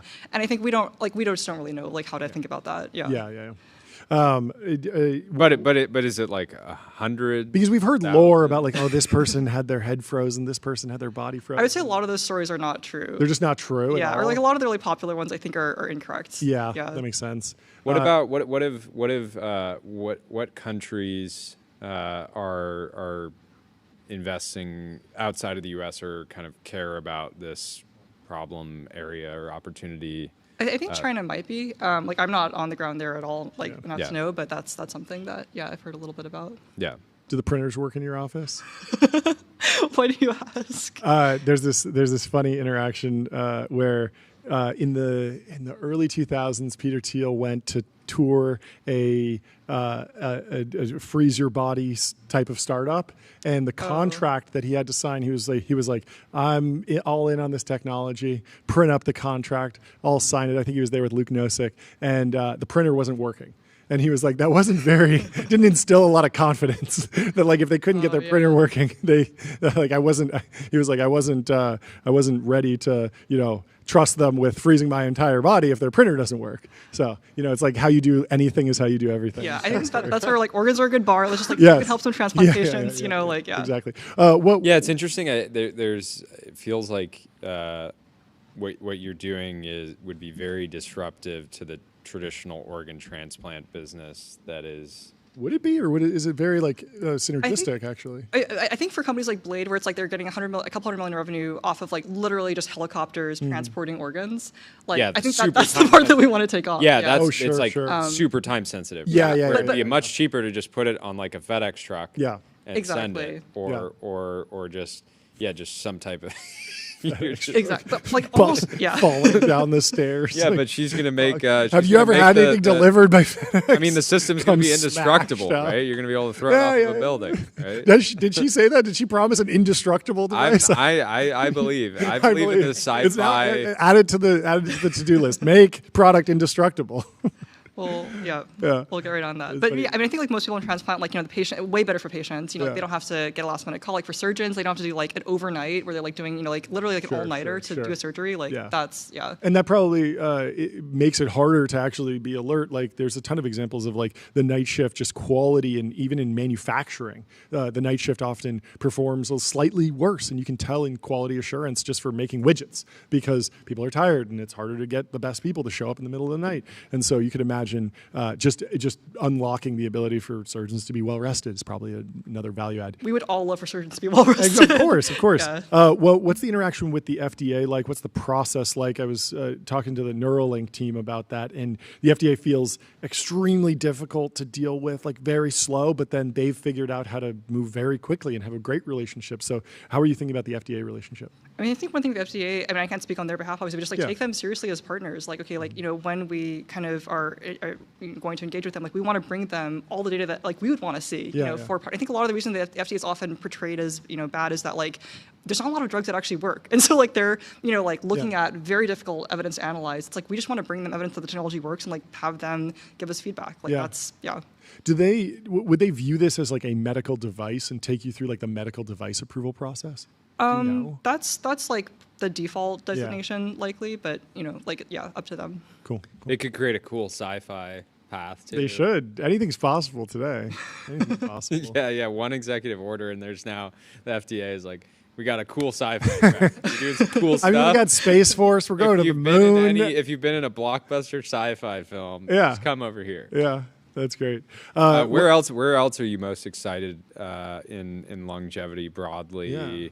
Yeah. You've invested in a bunch of companies. Yeah. So I'm sure you can a good opportunity to pump your bags and we'll talk about sectors broadly. I mean, speaking of the FDA, one thing I'm just really excited about is that like the FDA gave acceptance of efficacy data for life extension, like for the first time in the past years. So, shout out to Loyal. Yeah, I mean, like that. I think people outside longevity don't get it, but like that was a huge deal. Sure. Like the FDA has never, like sort of thought about lifespan extension, the possibility of that on the label for a drug for dogs to start. Sure. But like that's just it's really exciting. So like them kind of accepting that concept is a really big deal. So shout out to Celine and Loyal for kind of getting that through. I think that's really interesting. Yeah, it is interesting that like a precursor to getting a drug approved is a problem that they've defined, and how do you define that? Yeah, that's very good. What do you make of declining life expectancy in the U.S.? Do you have a thesis on it, or do you think it's going to turn around? Any predictions? That's a good question. I mean, I think like for context, my field of expertise is like, can we make small molecule or like sort of I guess larger drugs that like predictably extend human lifespan by like some amount, in a clinical trial. And like I think that it's hard. Like I'm not an expert in things that are not that. Well, not being an expert on something has never stopped anyone from talking about it on a podcast. So what's next? What was the total raise? 50 something? So 58 million. 58 million. It was 52 technically in the current round, including about 6 million of safes. What's on the to-do list over the next couple months? Is it all hiring? Do you need to find a facility, build out a facility, buy equipment? I mean, we just moved into a huge lab. We're hiring, looking for great neuroscientists, engineers. That's kind of the sort of the main focus right now. Molecular biologists as well. Yeah. You said neuroscientists? For one part of the company, yes. Okay. Can you talk more about that? Maybe in the next time that next time. There's always leaks in the not on the PR release, but you dig into who they're hiring. 30 minutes you on learn the show. The career page really tells you a lot. Yeah, the career page always tells you more about what's the priorities of the company. Yeah. No, it really does. 100%. Because if a company is worth a lot of money, and they're not hiring at all. Yeah. It's a question. Bearish, It's you know? a good question. But my team said that we definitely had to give you guys organ plushies, so I just want Okay. to give you Ooh, organ. fun. A little kidney. I love it. So, Look at this. Thank you. Look at this.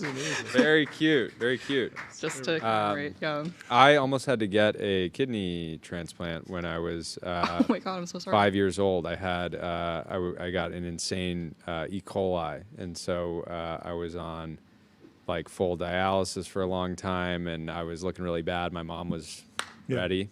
And you're still going ahead with the calf implants, right? Yeah. So those will be frozen. Those are not even just you're on the implants, donor calf list. transplants. Calf transplants. That's the new level. From the biggest mass monster possible.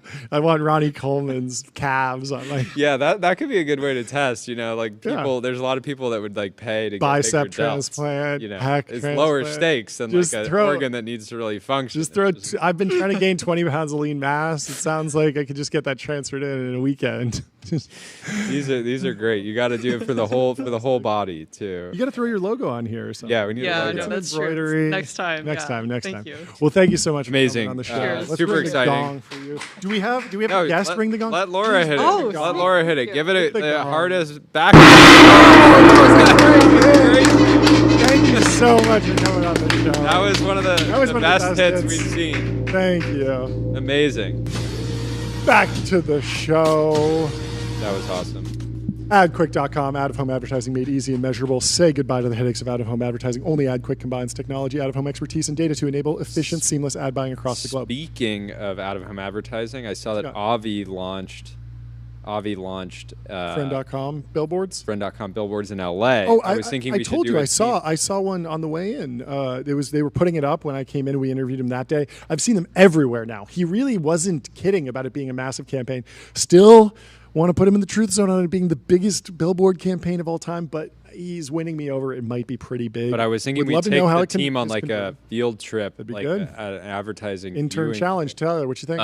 There's one super close to where we usually get breakfast. Okay, yeah. I've seen it passing by there. You got to go take some pictures, put them on the The timeline. chat says, "Holy gong!" That was an amazing hit. I love that she did. She had sent it. She had her bag in one hand and just the backhand, the different gong techniques. They really bring out the personality. You can tell a lot about a founder by how they hit the gong at the TBPN. Yeah, Avi has a massive billboard. It's like covering like 3 stories of a building. We got to love to see it. Out. Anyway, Nick says it's amazing how much better September is than its evil calendar twin March. Instead of a winter that just won't go away, you have a wonderful toned down encore of summer.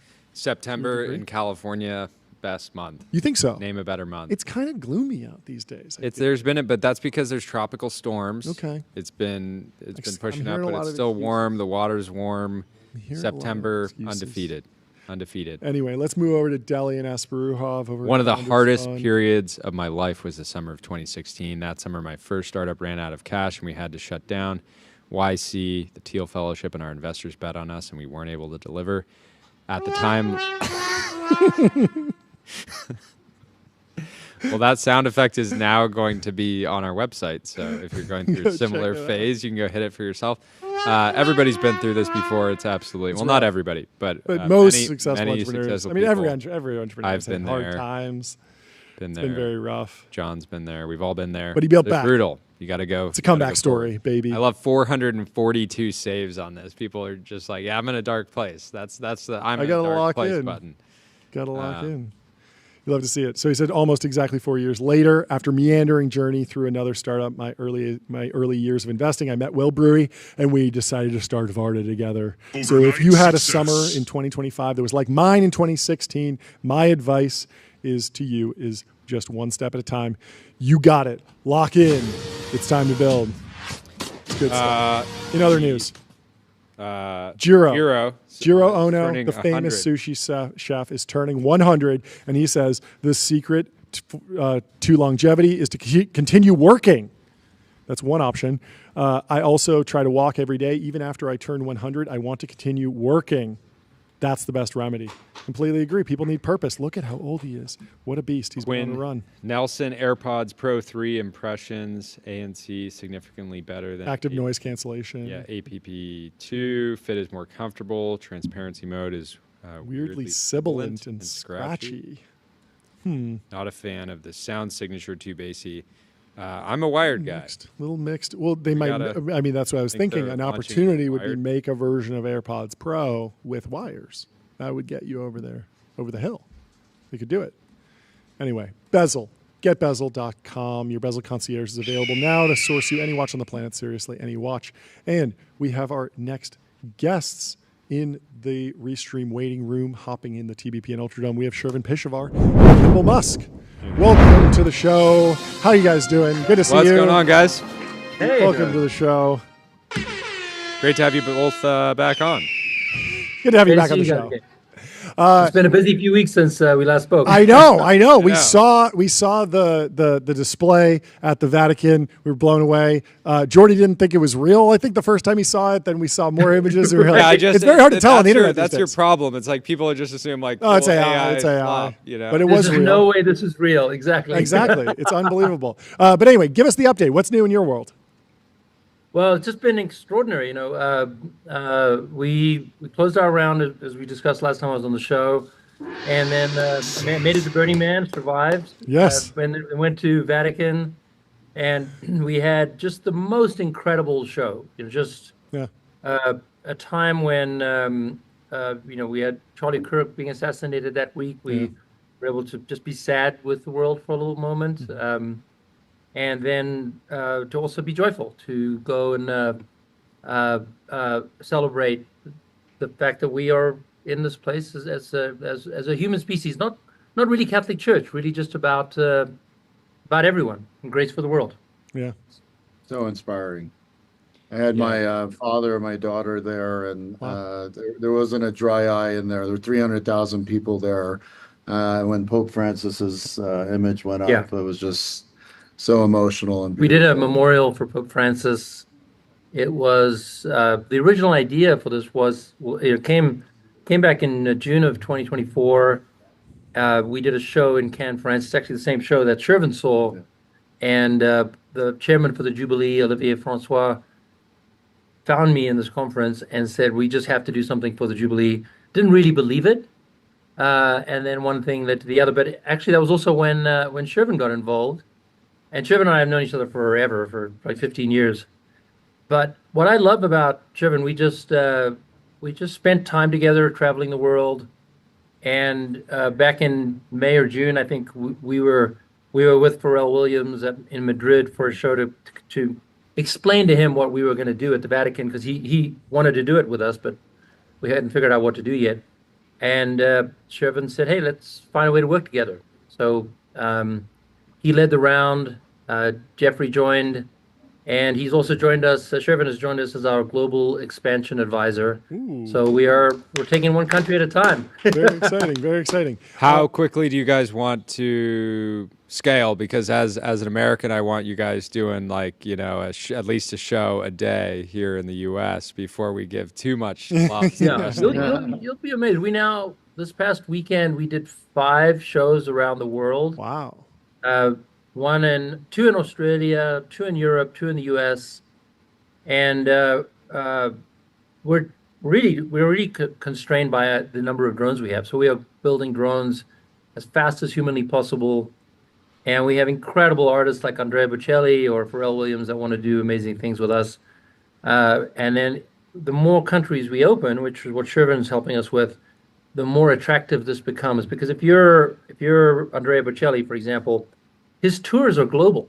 It doesn't really help to do just the U.S. You actually have you can't plan a tour and think, well, I only have this technology for these shows, right? It's exactly. Someone in the chat is asking, where can people get tickets for the next one? I imagine they're all over the world, but do you have an email list, something to let people know the place to go time? is go to Fever. So there's a amazing company called Fever. It's like a Ticketmaster for the world. So Ticketmaster is focused on the U.S. Fever is all around the world.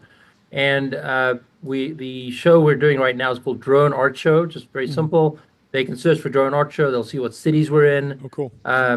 This past weekend, we were in Chicago, Madrid, Brisbane, and Orlando. And I mean, so it's just so many. It's better to keep track of it. You can't be at every when it's coming to your town. The idea is actually kind of like Cirque du Soleil. We want people to get excited when Nova comes to town. Totally. Did anything from the? Sorry, what was that? I just want to say how excited we are to be, and honored we are to be able to lead the round, the $50 million round in Nova Sky Stories. And I think the world of Kimbal. I think he has one of the greatest hearts and one of the biggest visionaries that I've seen. And he always talked about cracking people's hearts open and inspiring people. And one of the great theses we have is that the world, AI is never going to replace the human heart. Human emotion. The algorithms are going to rationally try to explain it, but human emotion and feelings are going to grow in value. And what he did at the Vatican really did crack the hearts of all the people that saw it and the millions of people that saw it around the world. And so it's actually available on Disney Plus. It's going to be there forever. That's cool. Everyone should watch it. It gives you a peek of a completely new medium in entertainment that's combining human creativity and AI and drones and automation. So for Software Capital to lead it, it's a big honor to be able to work again with Kimbal and also work with people like Katzenberg and others. It's a great honor. So we're very excited. Did anything about the Vatican show, and I'm sure you got a ton of inbound interest from customers, did anything update you about the shape of the business, what interesting pockets of opportunity might exist for future shows? Did you have any learnings coming out of the Vatican show? I think the biggest learning we got is that 300,000 people came out of their homes. It was a free concert, so not ticketed, but not really well promoted because it's the Vatican. They don't really know how to promote their own thing. Sure. And we had 300,000 people come to the show live. So I think that we've not really opened up our eyes to shows that have that level of scale in the audience.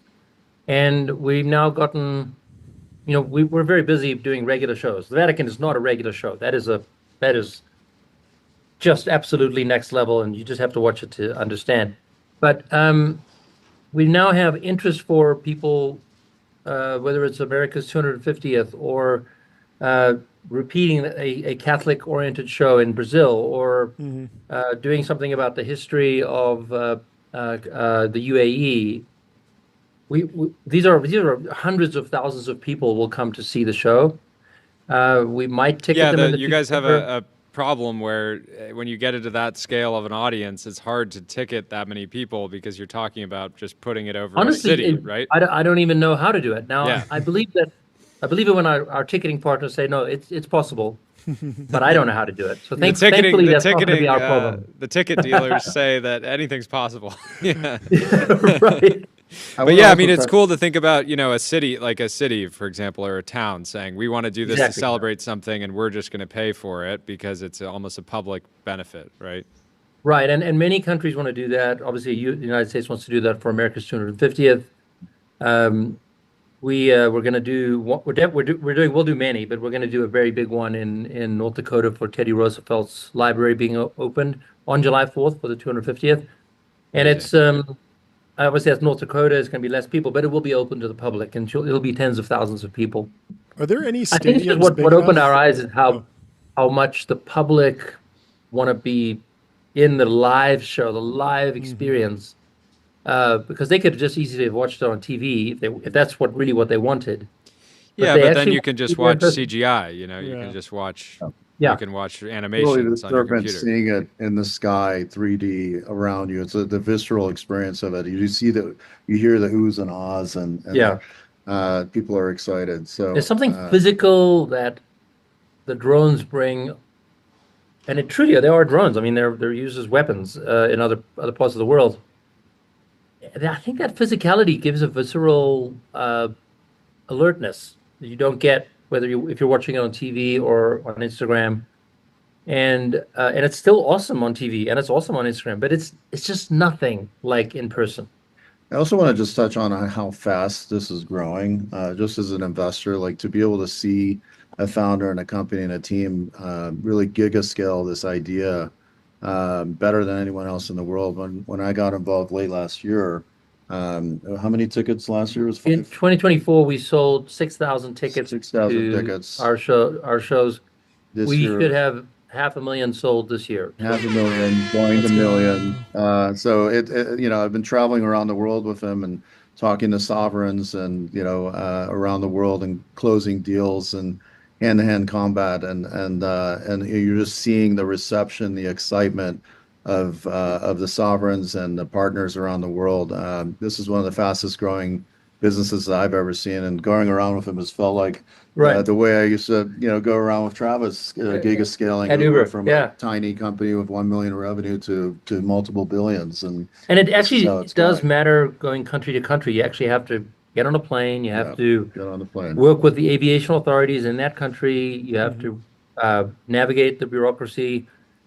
These are actual flight vehicles. So if you for example, we work in Mexico, but every drone we transfer over to Mexico is the same paperwork as transferring a 747 to Mexico. Well, yeah, from an investment standpoint, if I was underwriting this, it's like you look at the moat. It's like the regulatory moat of like being able to fly, having these relationships, the technological moat of just like being able to coordinate, thousands and thousands of drones simultaneously, the IP, just the IP itself, right, is partnering with IP in different categories.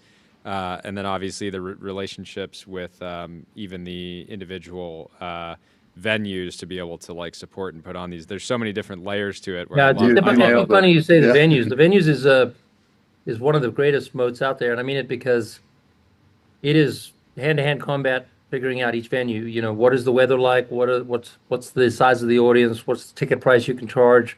What kind of a show is this? The Vivaldi Four Seasons show with a live orchestra, or should this be more of a choir with Pharrell Williams? It's every venue is different, and so that's just it's just almost like a real estate play. You just go one after the other, and you now all of a sudden have a portfolio of venues or real estate that you can use when it makes sense. Absolutely. This time last year, we might have had, I don't know, 20 venues under our belt, and now we have 1,000. Are you guys limited at all physically, like being able to have enough drones to be able to put on the? We are absolutely limited by number of drones. We are building them as fast as we can, and it's not near fast enough. We are constantly surprised. It's a 6-month supply chain, right? So you order everything. You got battery chemistries to sort out. You got all of these nuances to the supply chain that change over time. And so if I were to predict our business now, it's September. What is it going to be like in March next year? I'm going to be so wrong. It's just there's just no chance I get it right. And so we've just decided to just make as many drones as we possibly can. Yeah. So that's the reason we took the fundraise, so that we're not keeping that in our back pocket as an issue. Like, oh, well, what about the drones? Right now, we literally, if someone said to us, here's $1 gazillion, we want you to fly a show like the Vatican, we just don't have the drones. Mm-hmm. We have to plan for sort of March and onwards for next year. And it's going to be great, but it's and then now you get the benefit of having to manage fleets already on different continents. Yeah. It sounds.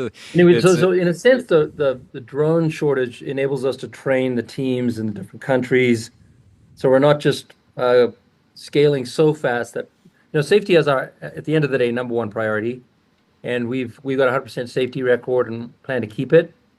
And I do think there's some value to being forced to go a little slower, but we are definitely being forced to go slower.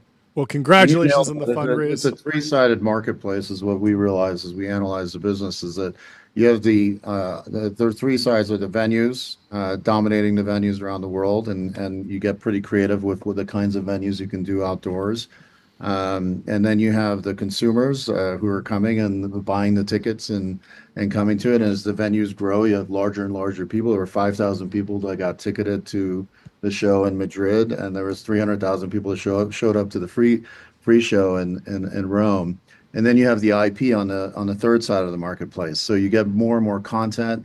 and you get more and more beautiful content that he's creating. Is basically building like a Pixar and a Disney all in one inside of a technology company. So I love the Pixar analogy, and actually Disney back in the early days was they had to solve the technology as well. Yeah. And I read Walt Disney's biography. It's fascinating how it took them 10 years to add sound to Mickey Mouse. And well, Mickey Mouse came out with sound. It was the first one with sound. 10 years. 10 years. And it took us. It's going to sound crazy, but Intel was building this company 10 years before I acquired it.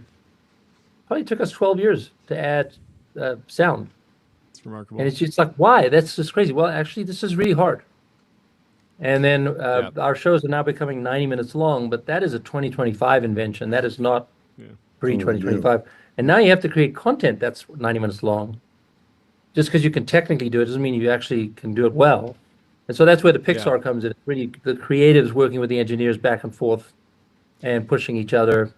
I love businesses like this that are just such a simple idea, but incredibly difficult to execute. But if you can do it, it's just, the value is just the invention of new form factors and new mediums of communication is some of the most exciting things to invest in.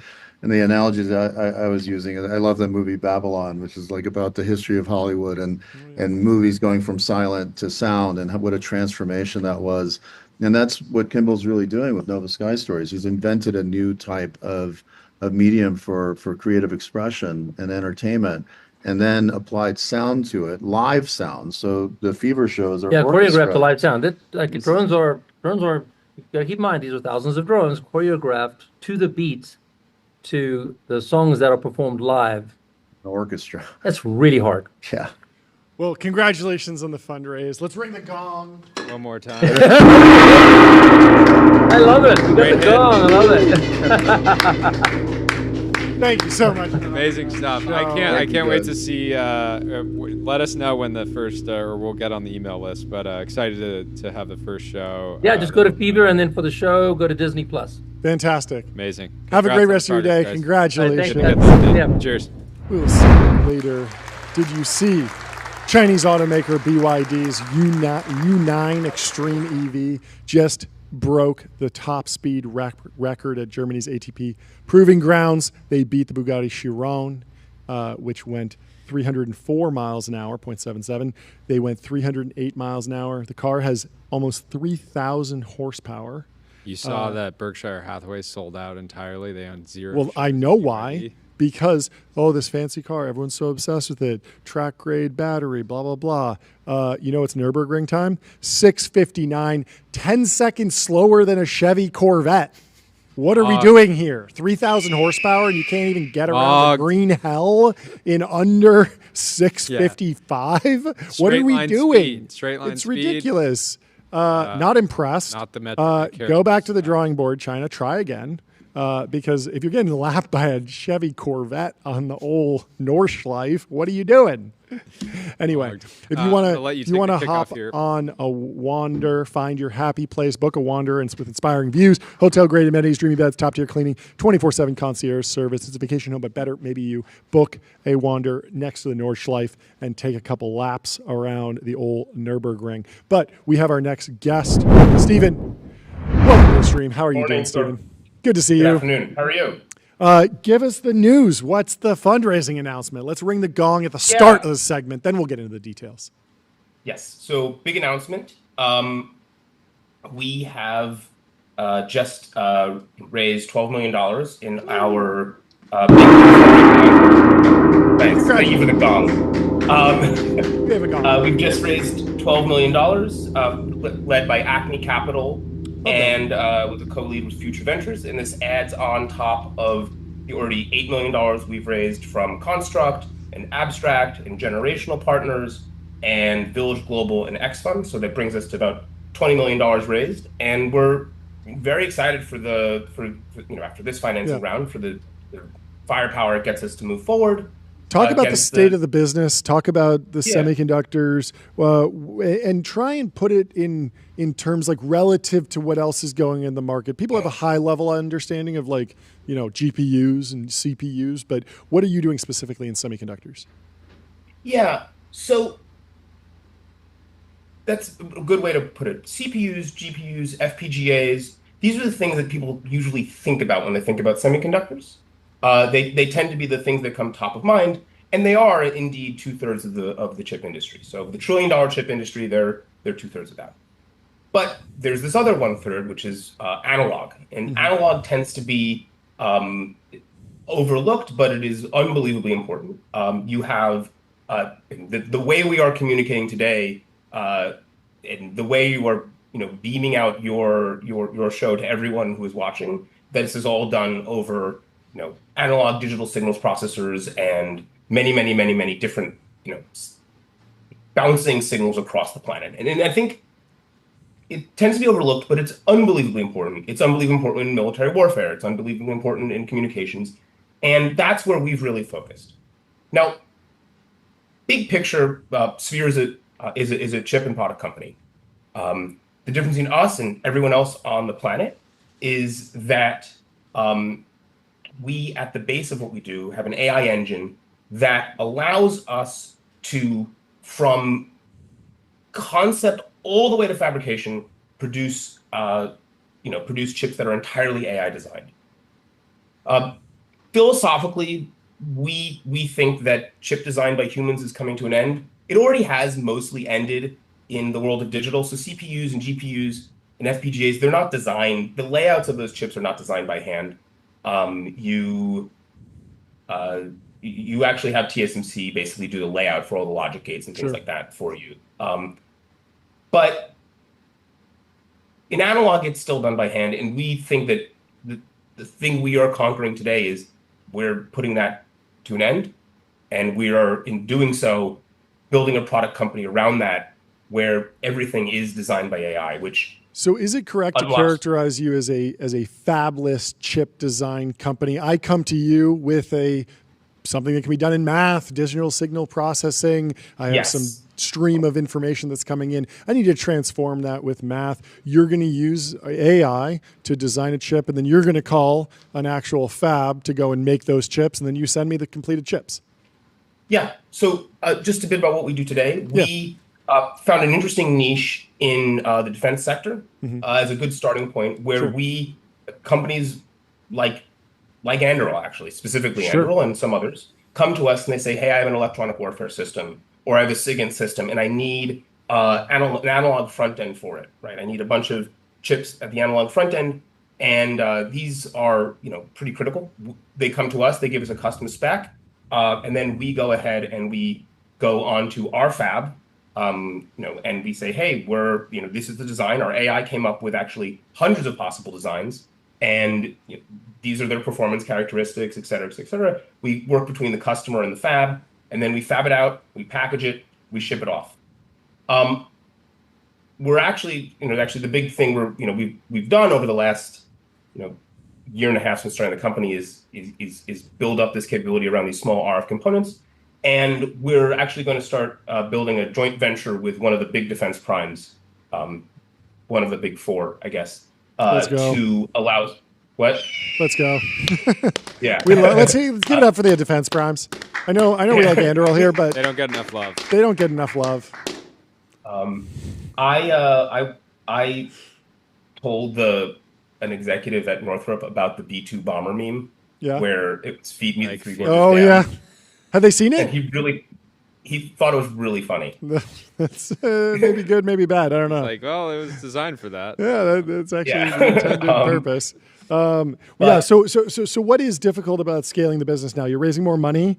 It doesn't sound like you're deploying that capital to build a fab. Are you just hiring more software engineers and AI scientists to build more efficient AI systems that can actually design better chips, even beyond superhuman capabilities, but there's still a frontier where we can continue to advance?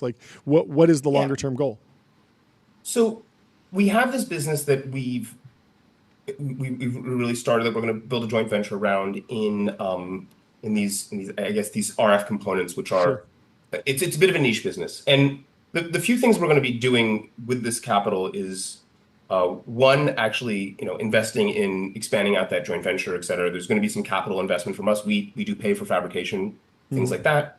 But also, we're going to be moving into what you might think of as the more high value area of the analog world, which are mixed signal chips. Broadcom and Marvell have made a lot of money over the last, since the AI boom started. And a lot of that is because you need to communicate between two GPUs, these mixed signal components that Broadcom and Marvell and all these guys make.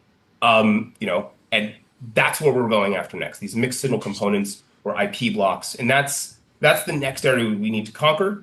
That's going to take quite a bit of hiring.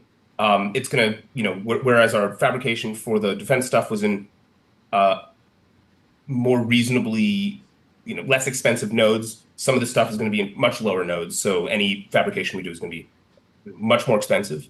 But in general, that's the next area we want to conquer, this mixed signal area, which is the core of what data centers are really using when they think about analog. It's a lot of hiring, it's some fabrication, might be some test equipment, though we're not sure about that, whether we want to borrow it or buy it.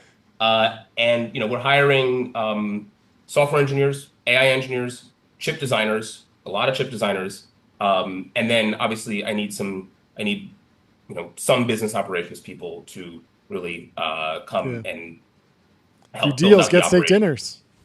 Well, we are rooting for you. Thank you so much for coming on the show. Congrats on the round. Congrats. And we will talk to you soon. Have a good rest of your day. Thank you. All right. Bye-bye. Cheers, Stephen.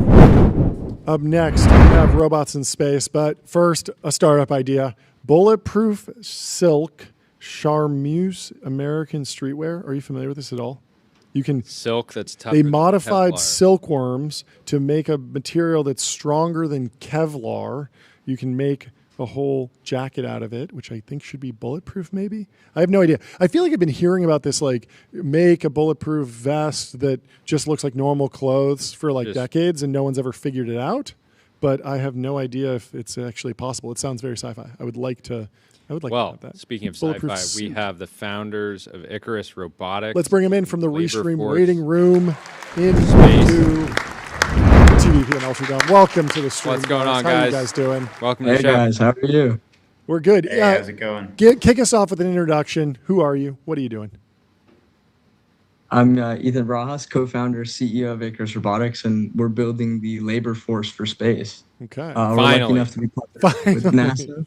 We're lucky enough to be partnered with some of the commercial space stations and be sending robots to space. Sorry, I was talking over you. You said you're partnered with NASA. Is that correct? Let's go. We're lucky enough to be working with some of the most amazing teams over there.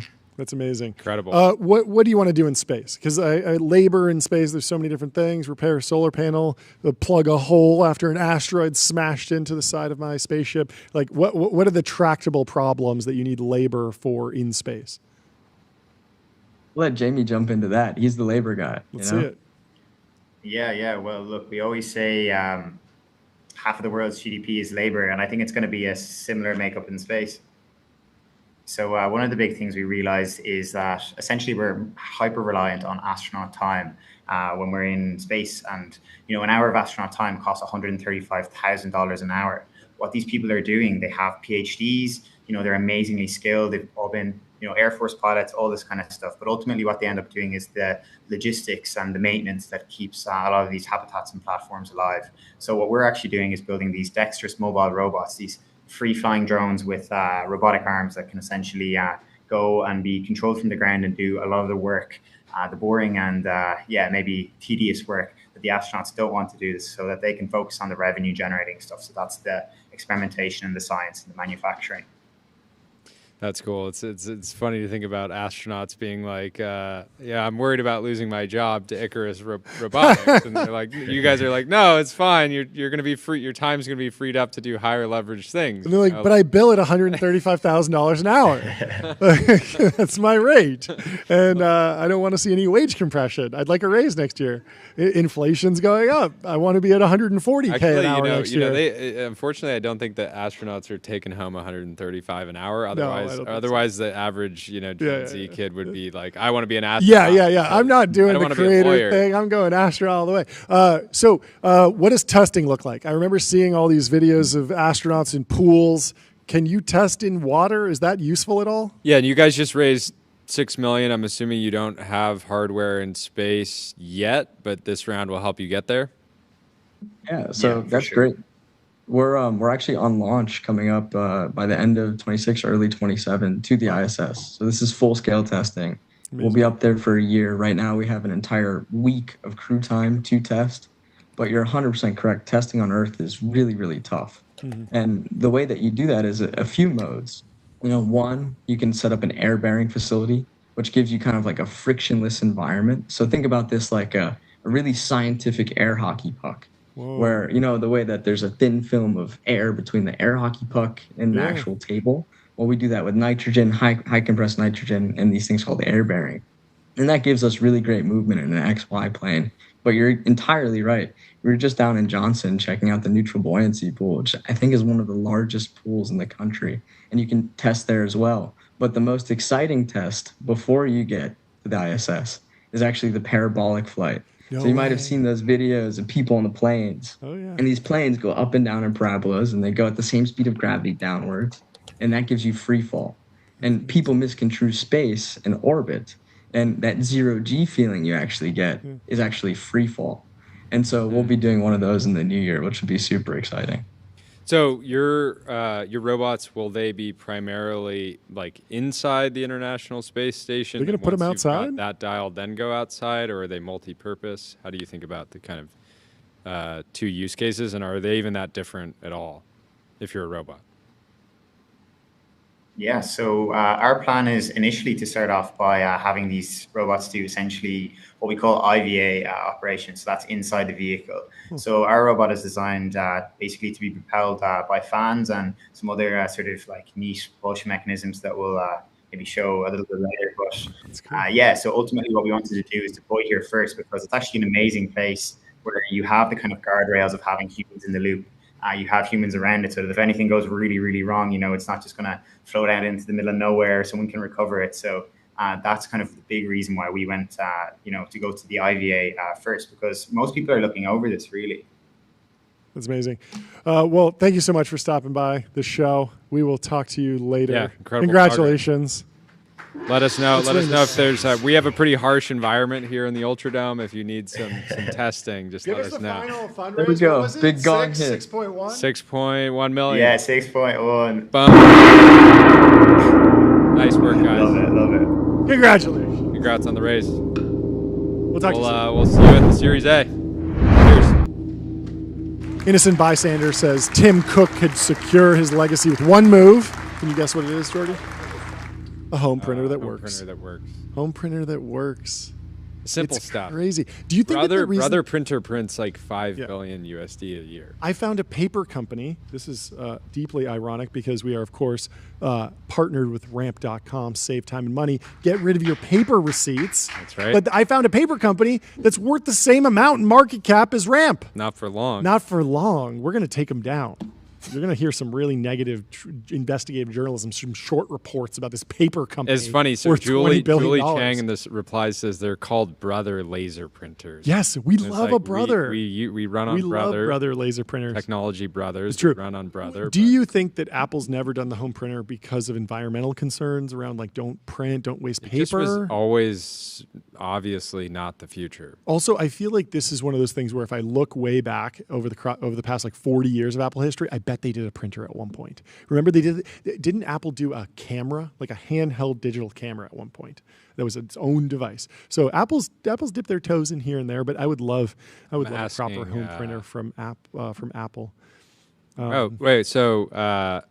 Well, according to Gemini, while it may seem surprising to many today, Apple was once a significant player in the computer printer market. What? For nearly 2 decades, the company designed and sold a range of printers, from early dot matrix models to groundbreaking laser printers that played a pivotal role in the desktop publishing revolution. They started in the late 70s with the Apple Silent Type, a thermal printer. However, it was the Image Writer series produced in the early 1980s that became a popular companion to the Apple II. And then they got out of the business? Yeah, you can find these on eBay. Apple Writer 2 printer.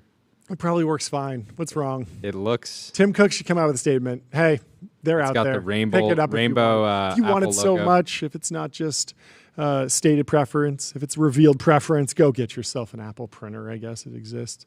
In other news, UFC is happening on the south lawn of the White House, and they took a page out of our set design.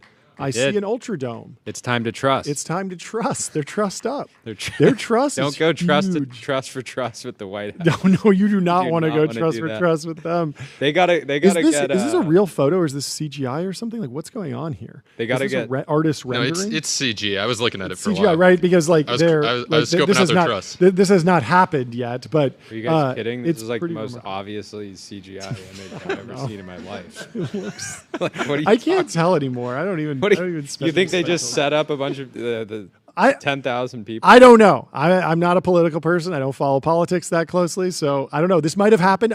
It's double bad because I'm not into politics and I'm also not into sports. So you could have told me, oh yeah, UFC happened at the White House last weekend. I'd be like, oh yeah, I guess it did.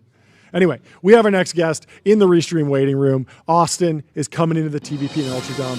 Welcome to the show, Austin. Good to finally have you. What's up, We've guys? reacted to many posts on this Many your posts. show. Thank you for your service to the timeline. Good to see you. Long time listener, first time caller. Thanks for hopping on. Big Give us day the for you. news. Big day. What's going on in your world? What you got for us? Yeah, we just announced our $6 million seed round. That is gong worthy. Gong worthy. I don't know if this is gong worthy also, but as of 3 days ago, we're officially a ramped customer. Let's go. Let's go. That's amazing. Oh, there we go. The team is fired up. Let's go. Love it. That is amazing. Congratulations. And extremely bullish for your business. You had launched the product. This is another launch. We were talking earlier. You got to always just be launching. So launched again too. So the story of the company. We've had a and wait the list. product. We've kind of had a wait list since the beginning, and so we've been a little constrained on how quickly we can add customers. We still are a bit, but we've been adding a ton of customers all day today, and so we are launching to general availability for the first time today, and we had about 15,000 people on the wait list who all got invited in today, and we still don't have free trials, so everyone has to pay to use the product. But yeah, we're adding customers really quickly, and I guess I have to talk about the product. So Howie is the people's secretary. So it is a secretary that is part human, part AI. So we have really sophisticated models that do all the things that a great assistant does on scheduling. It knows where you take your meetings, when you take your meetings, how you want buffers, how many meetings you want to take per day, subtle hints on priority of different types of meetings, and can follow up to make sure meetings get scheduled and all of those types of things. And so it's powerful AI models that do all these things in a simulation. And then we have humans who are checking, because our customers are founders, VCs, all sorts of folks who have a really low tolerance for mistakes on this type of scheduling. And so when our models are not confident enough, we have a 24/7 team of humans who are checking these simulations and approving them before they go out, or correcting them in this kind of like cursor for EA's system that we've built. So it's an extremely over-engineered product to solve a relatively or seemingly simple problem, but it's actually like pretty hard to get it as good as a phenomenal executive assistant would. And so that's the product. How are you thinking about pricing? I feel like they're, hiring a full-time EA is expensive, and we've seen the rise of these offshore services that are still like very expensive compared to like even a ChatGPT Pro plus Giga subscription. Where do you want to play? Where do you think that there's opportunity to create, a delta between what people pay and get value from? Yeah, the framing is kind of interesting, because it's like we have people who say they're switching from like a virtual assistant service that costs $3,000 a month to Howie because they were mostly using that for scheduling, and Howie's better at scheduling and is 24/7. But then there's also people that are like, well, Calendly is $12 a month. Why would I pay you guys more than that? And so it's been kind of interesting. But our pricing is $35 a month for our base product, and then $145 for Howie Pro. And the main thing you get there is white label. So you can rename your Howie and give it an email at your domain. And Turner Novak named his Chamath. So I was about to say, was that you? I remember seeing that. I couldn't tell if meme. that was a joke, but it's he has really Chamath good scheduling bit. his meetings. And then you can do like more sophisticated, like complex preferences on Howie Pro. But the white label is the main thing people pay for. And And so, yeah, we've gotten definitely some pushback, especially without free trials. But overall, for the right people, our product becomes instantly indispensable. And it's primarily people who schedule a ton of external meetings who just like immediately cannot live without it once they start using it. How long do you think it will take for like your internal software and the models to get good enough to never need that sort of like human verification layer?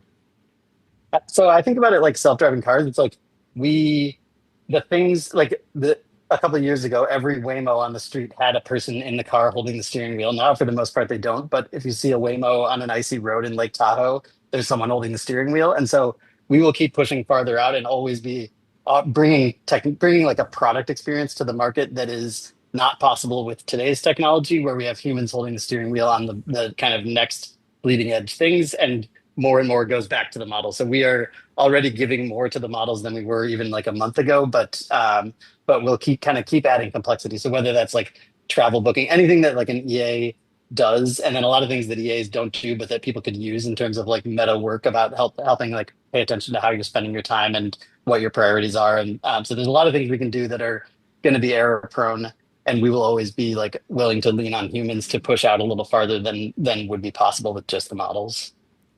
Have you thought about an even higher tier? I feel like there's maybe an opportunity to add human in the loop and at that multi-$1,000 price point. But what do you think that it's just like doesn't make any sense for the business? Would take you away from the true goal here? What are you thinking?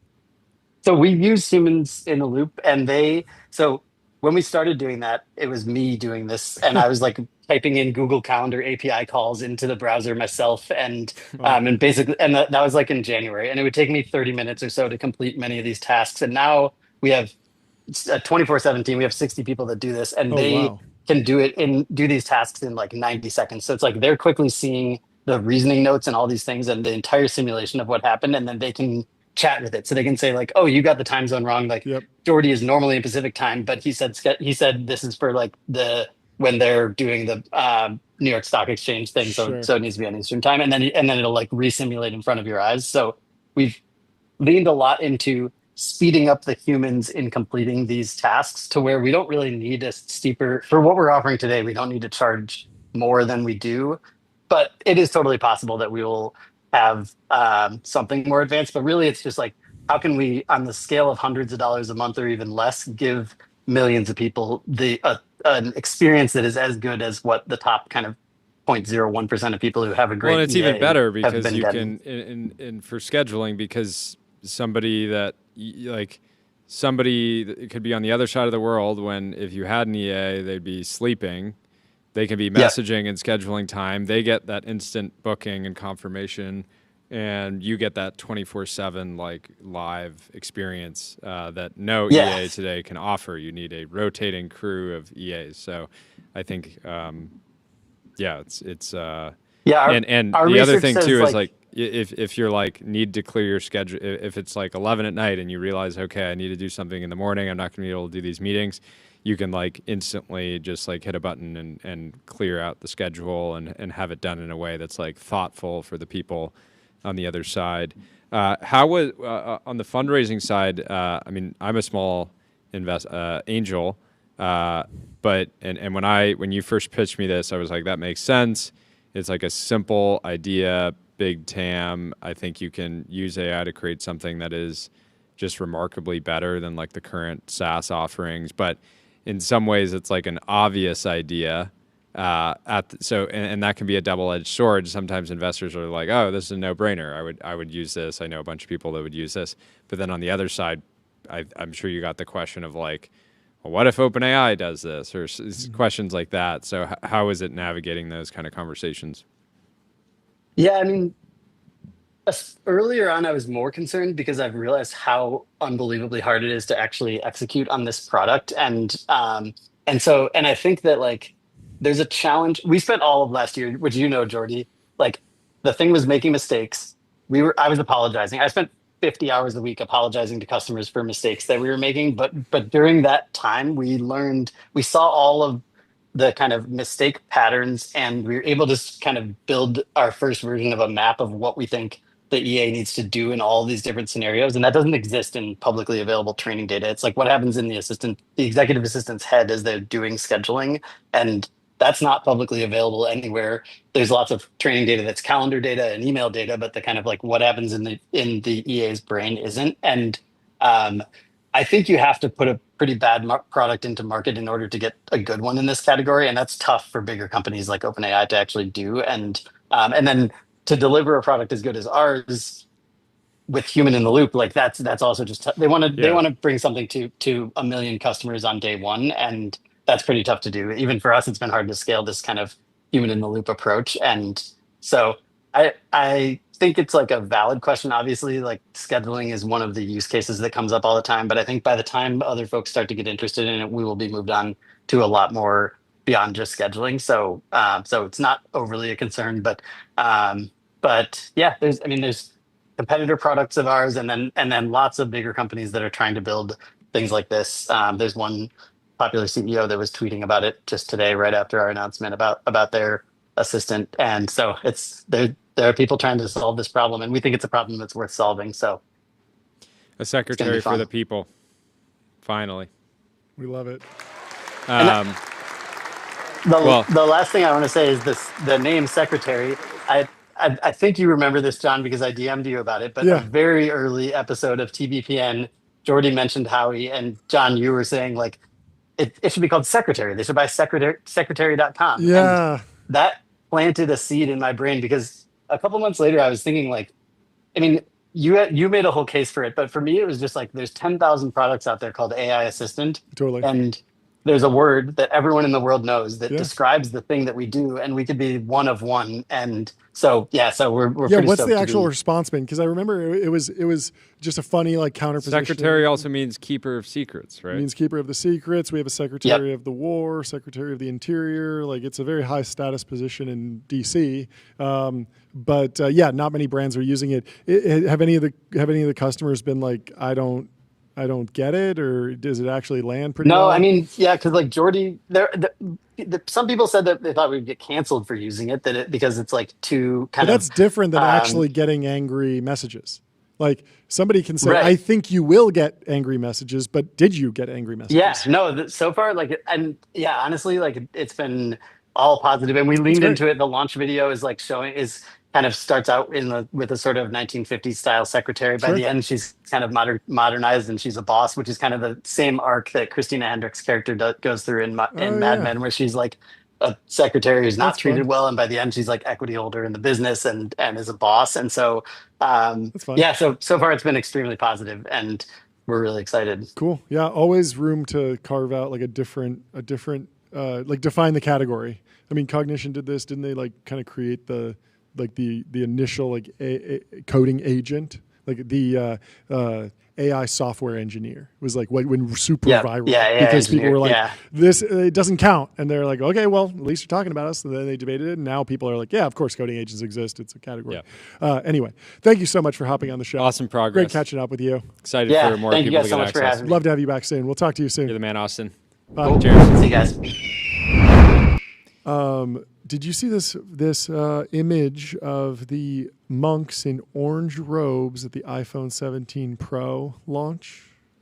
Yes, I did. I thought this was so good. They're like, finally. What did you think was good about it? Did you think it was a real photo?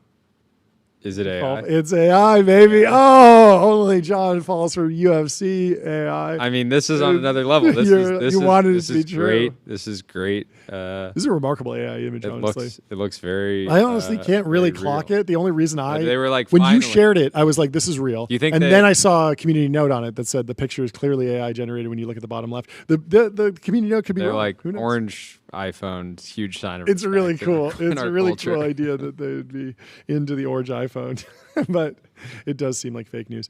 In other news, tomorrow is D-Day on X. If you're a bot, if you're a spammer, and you're running a bot network on X, Nikita Beer's coming for you. Tuesday's D-Day. Nikita Beer will be wiping out 50 to 60% of all bots. algorithmically. Then 2 weeks after that, we will reduce it another 25% with changes to account requirements.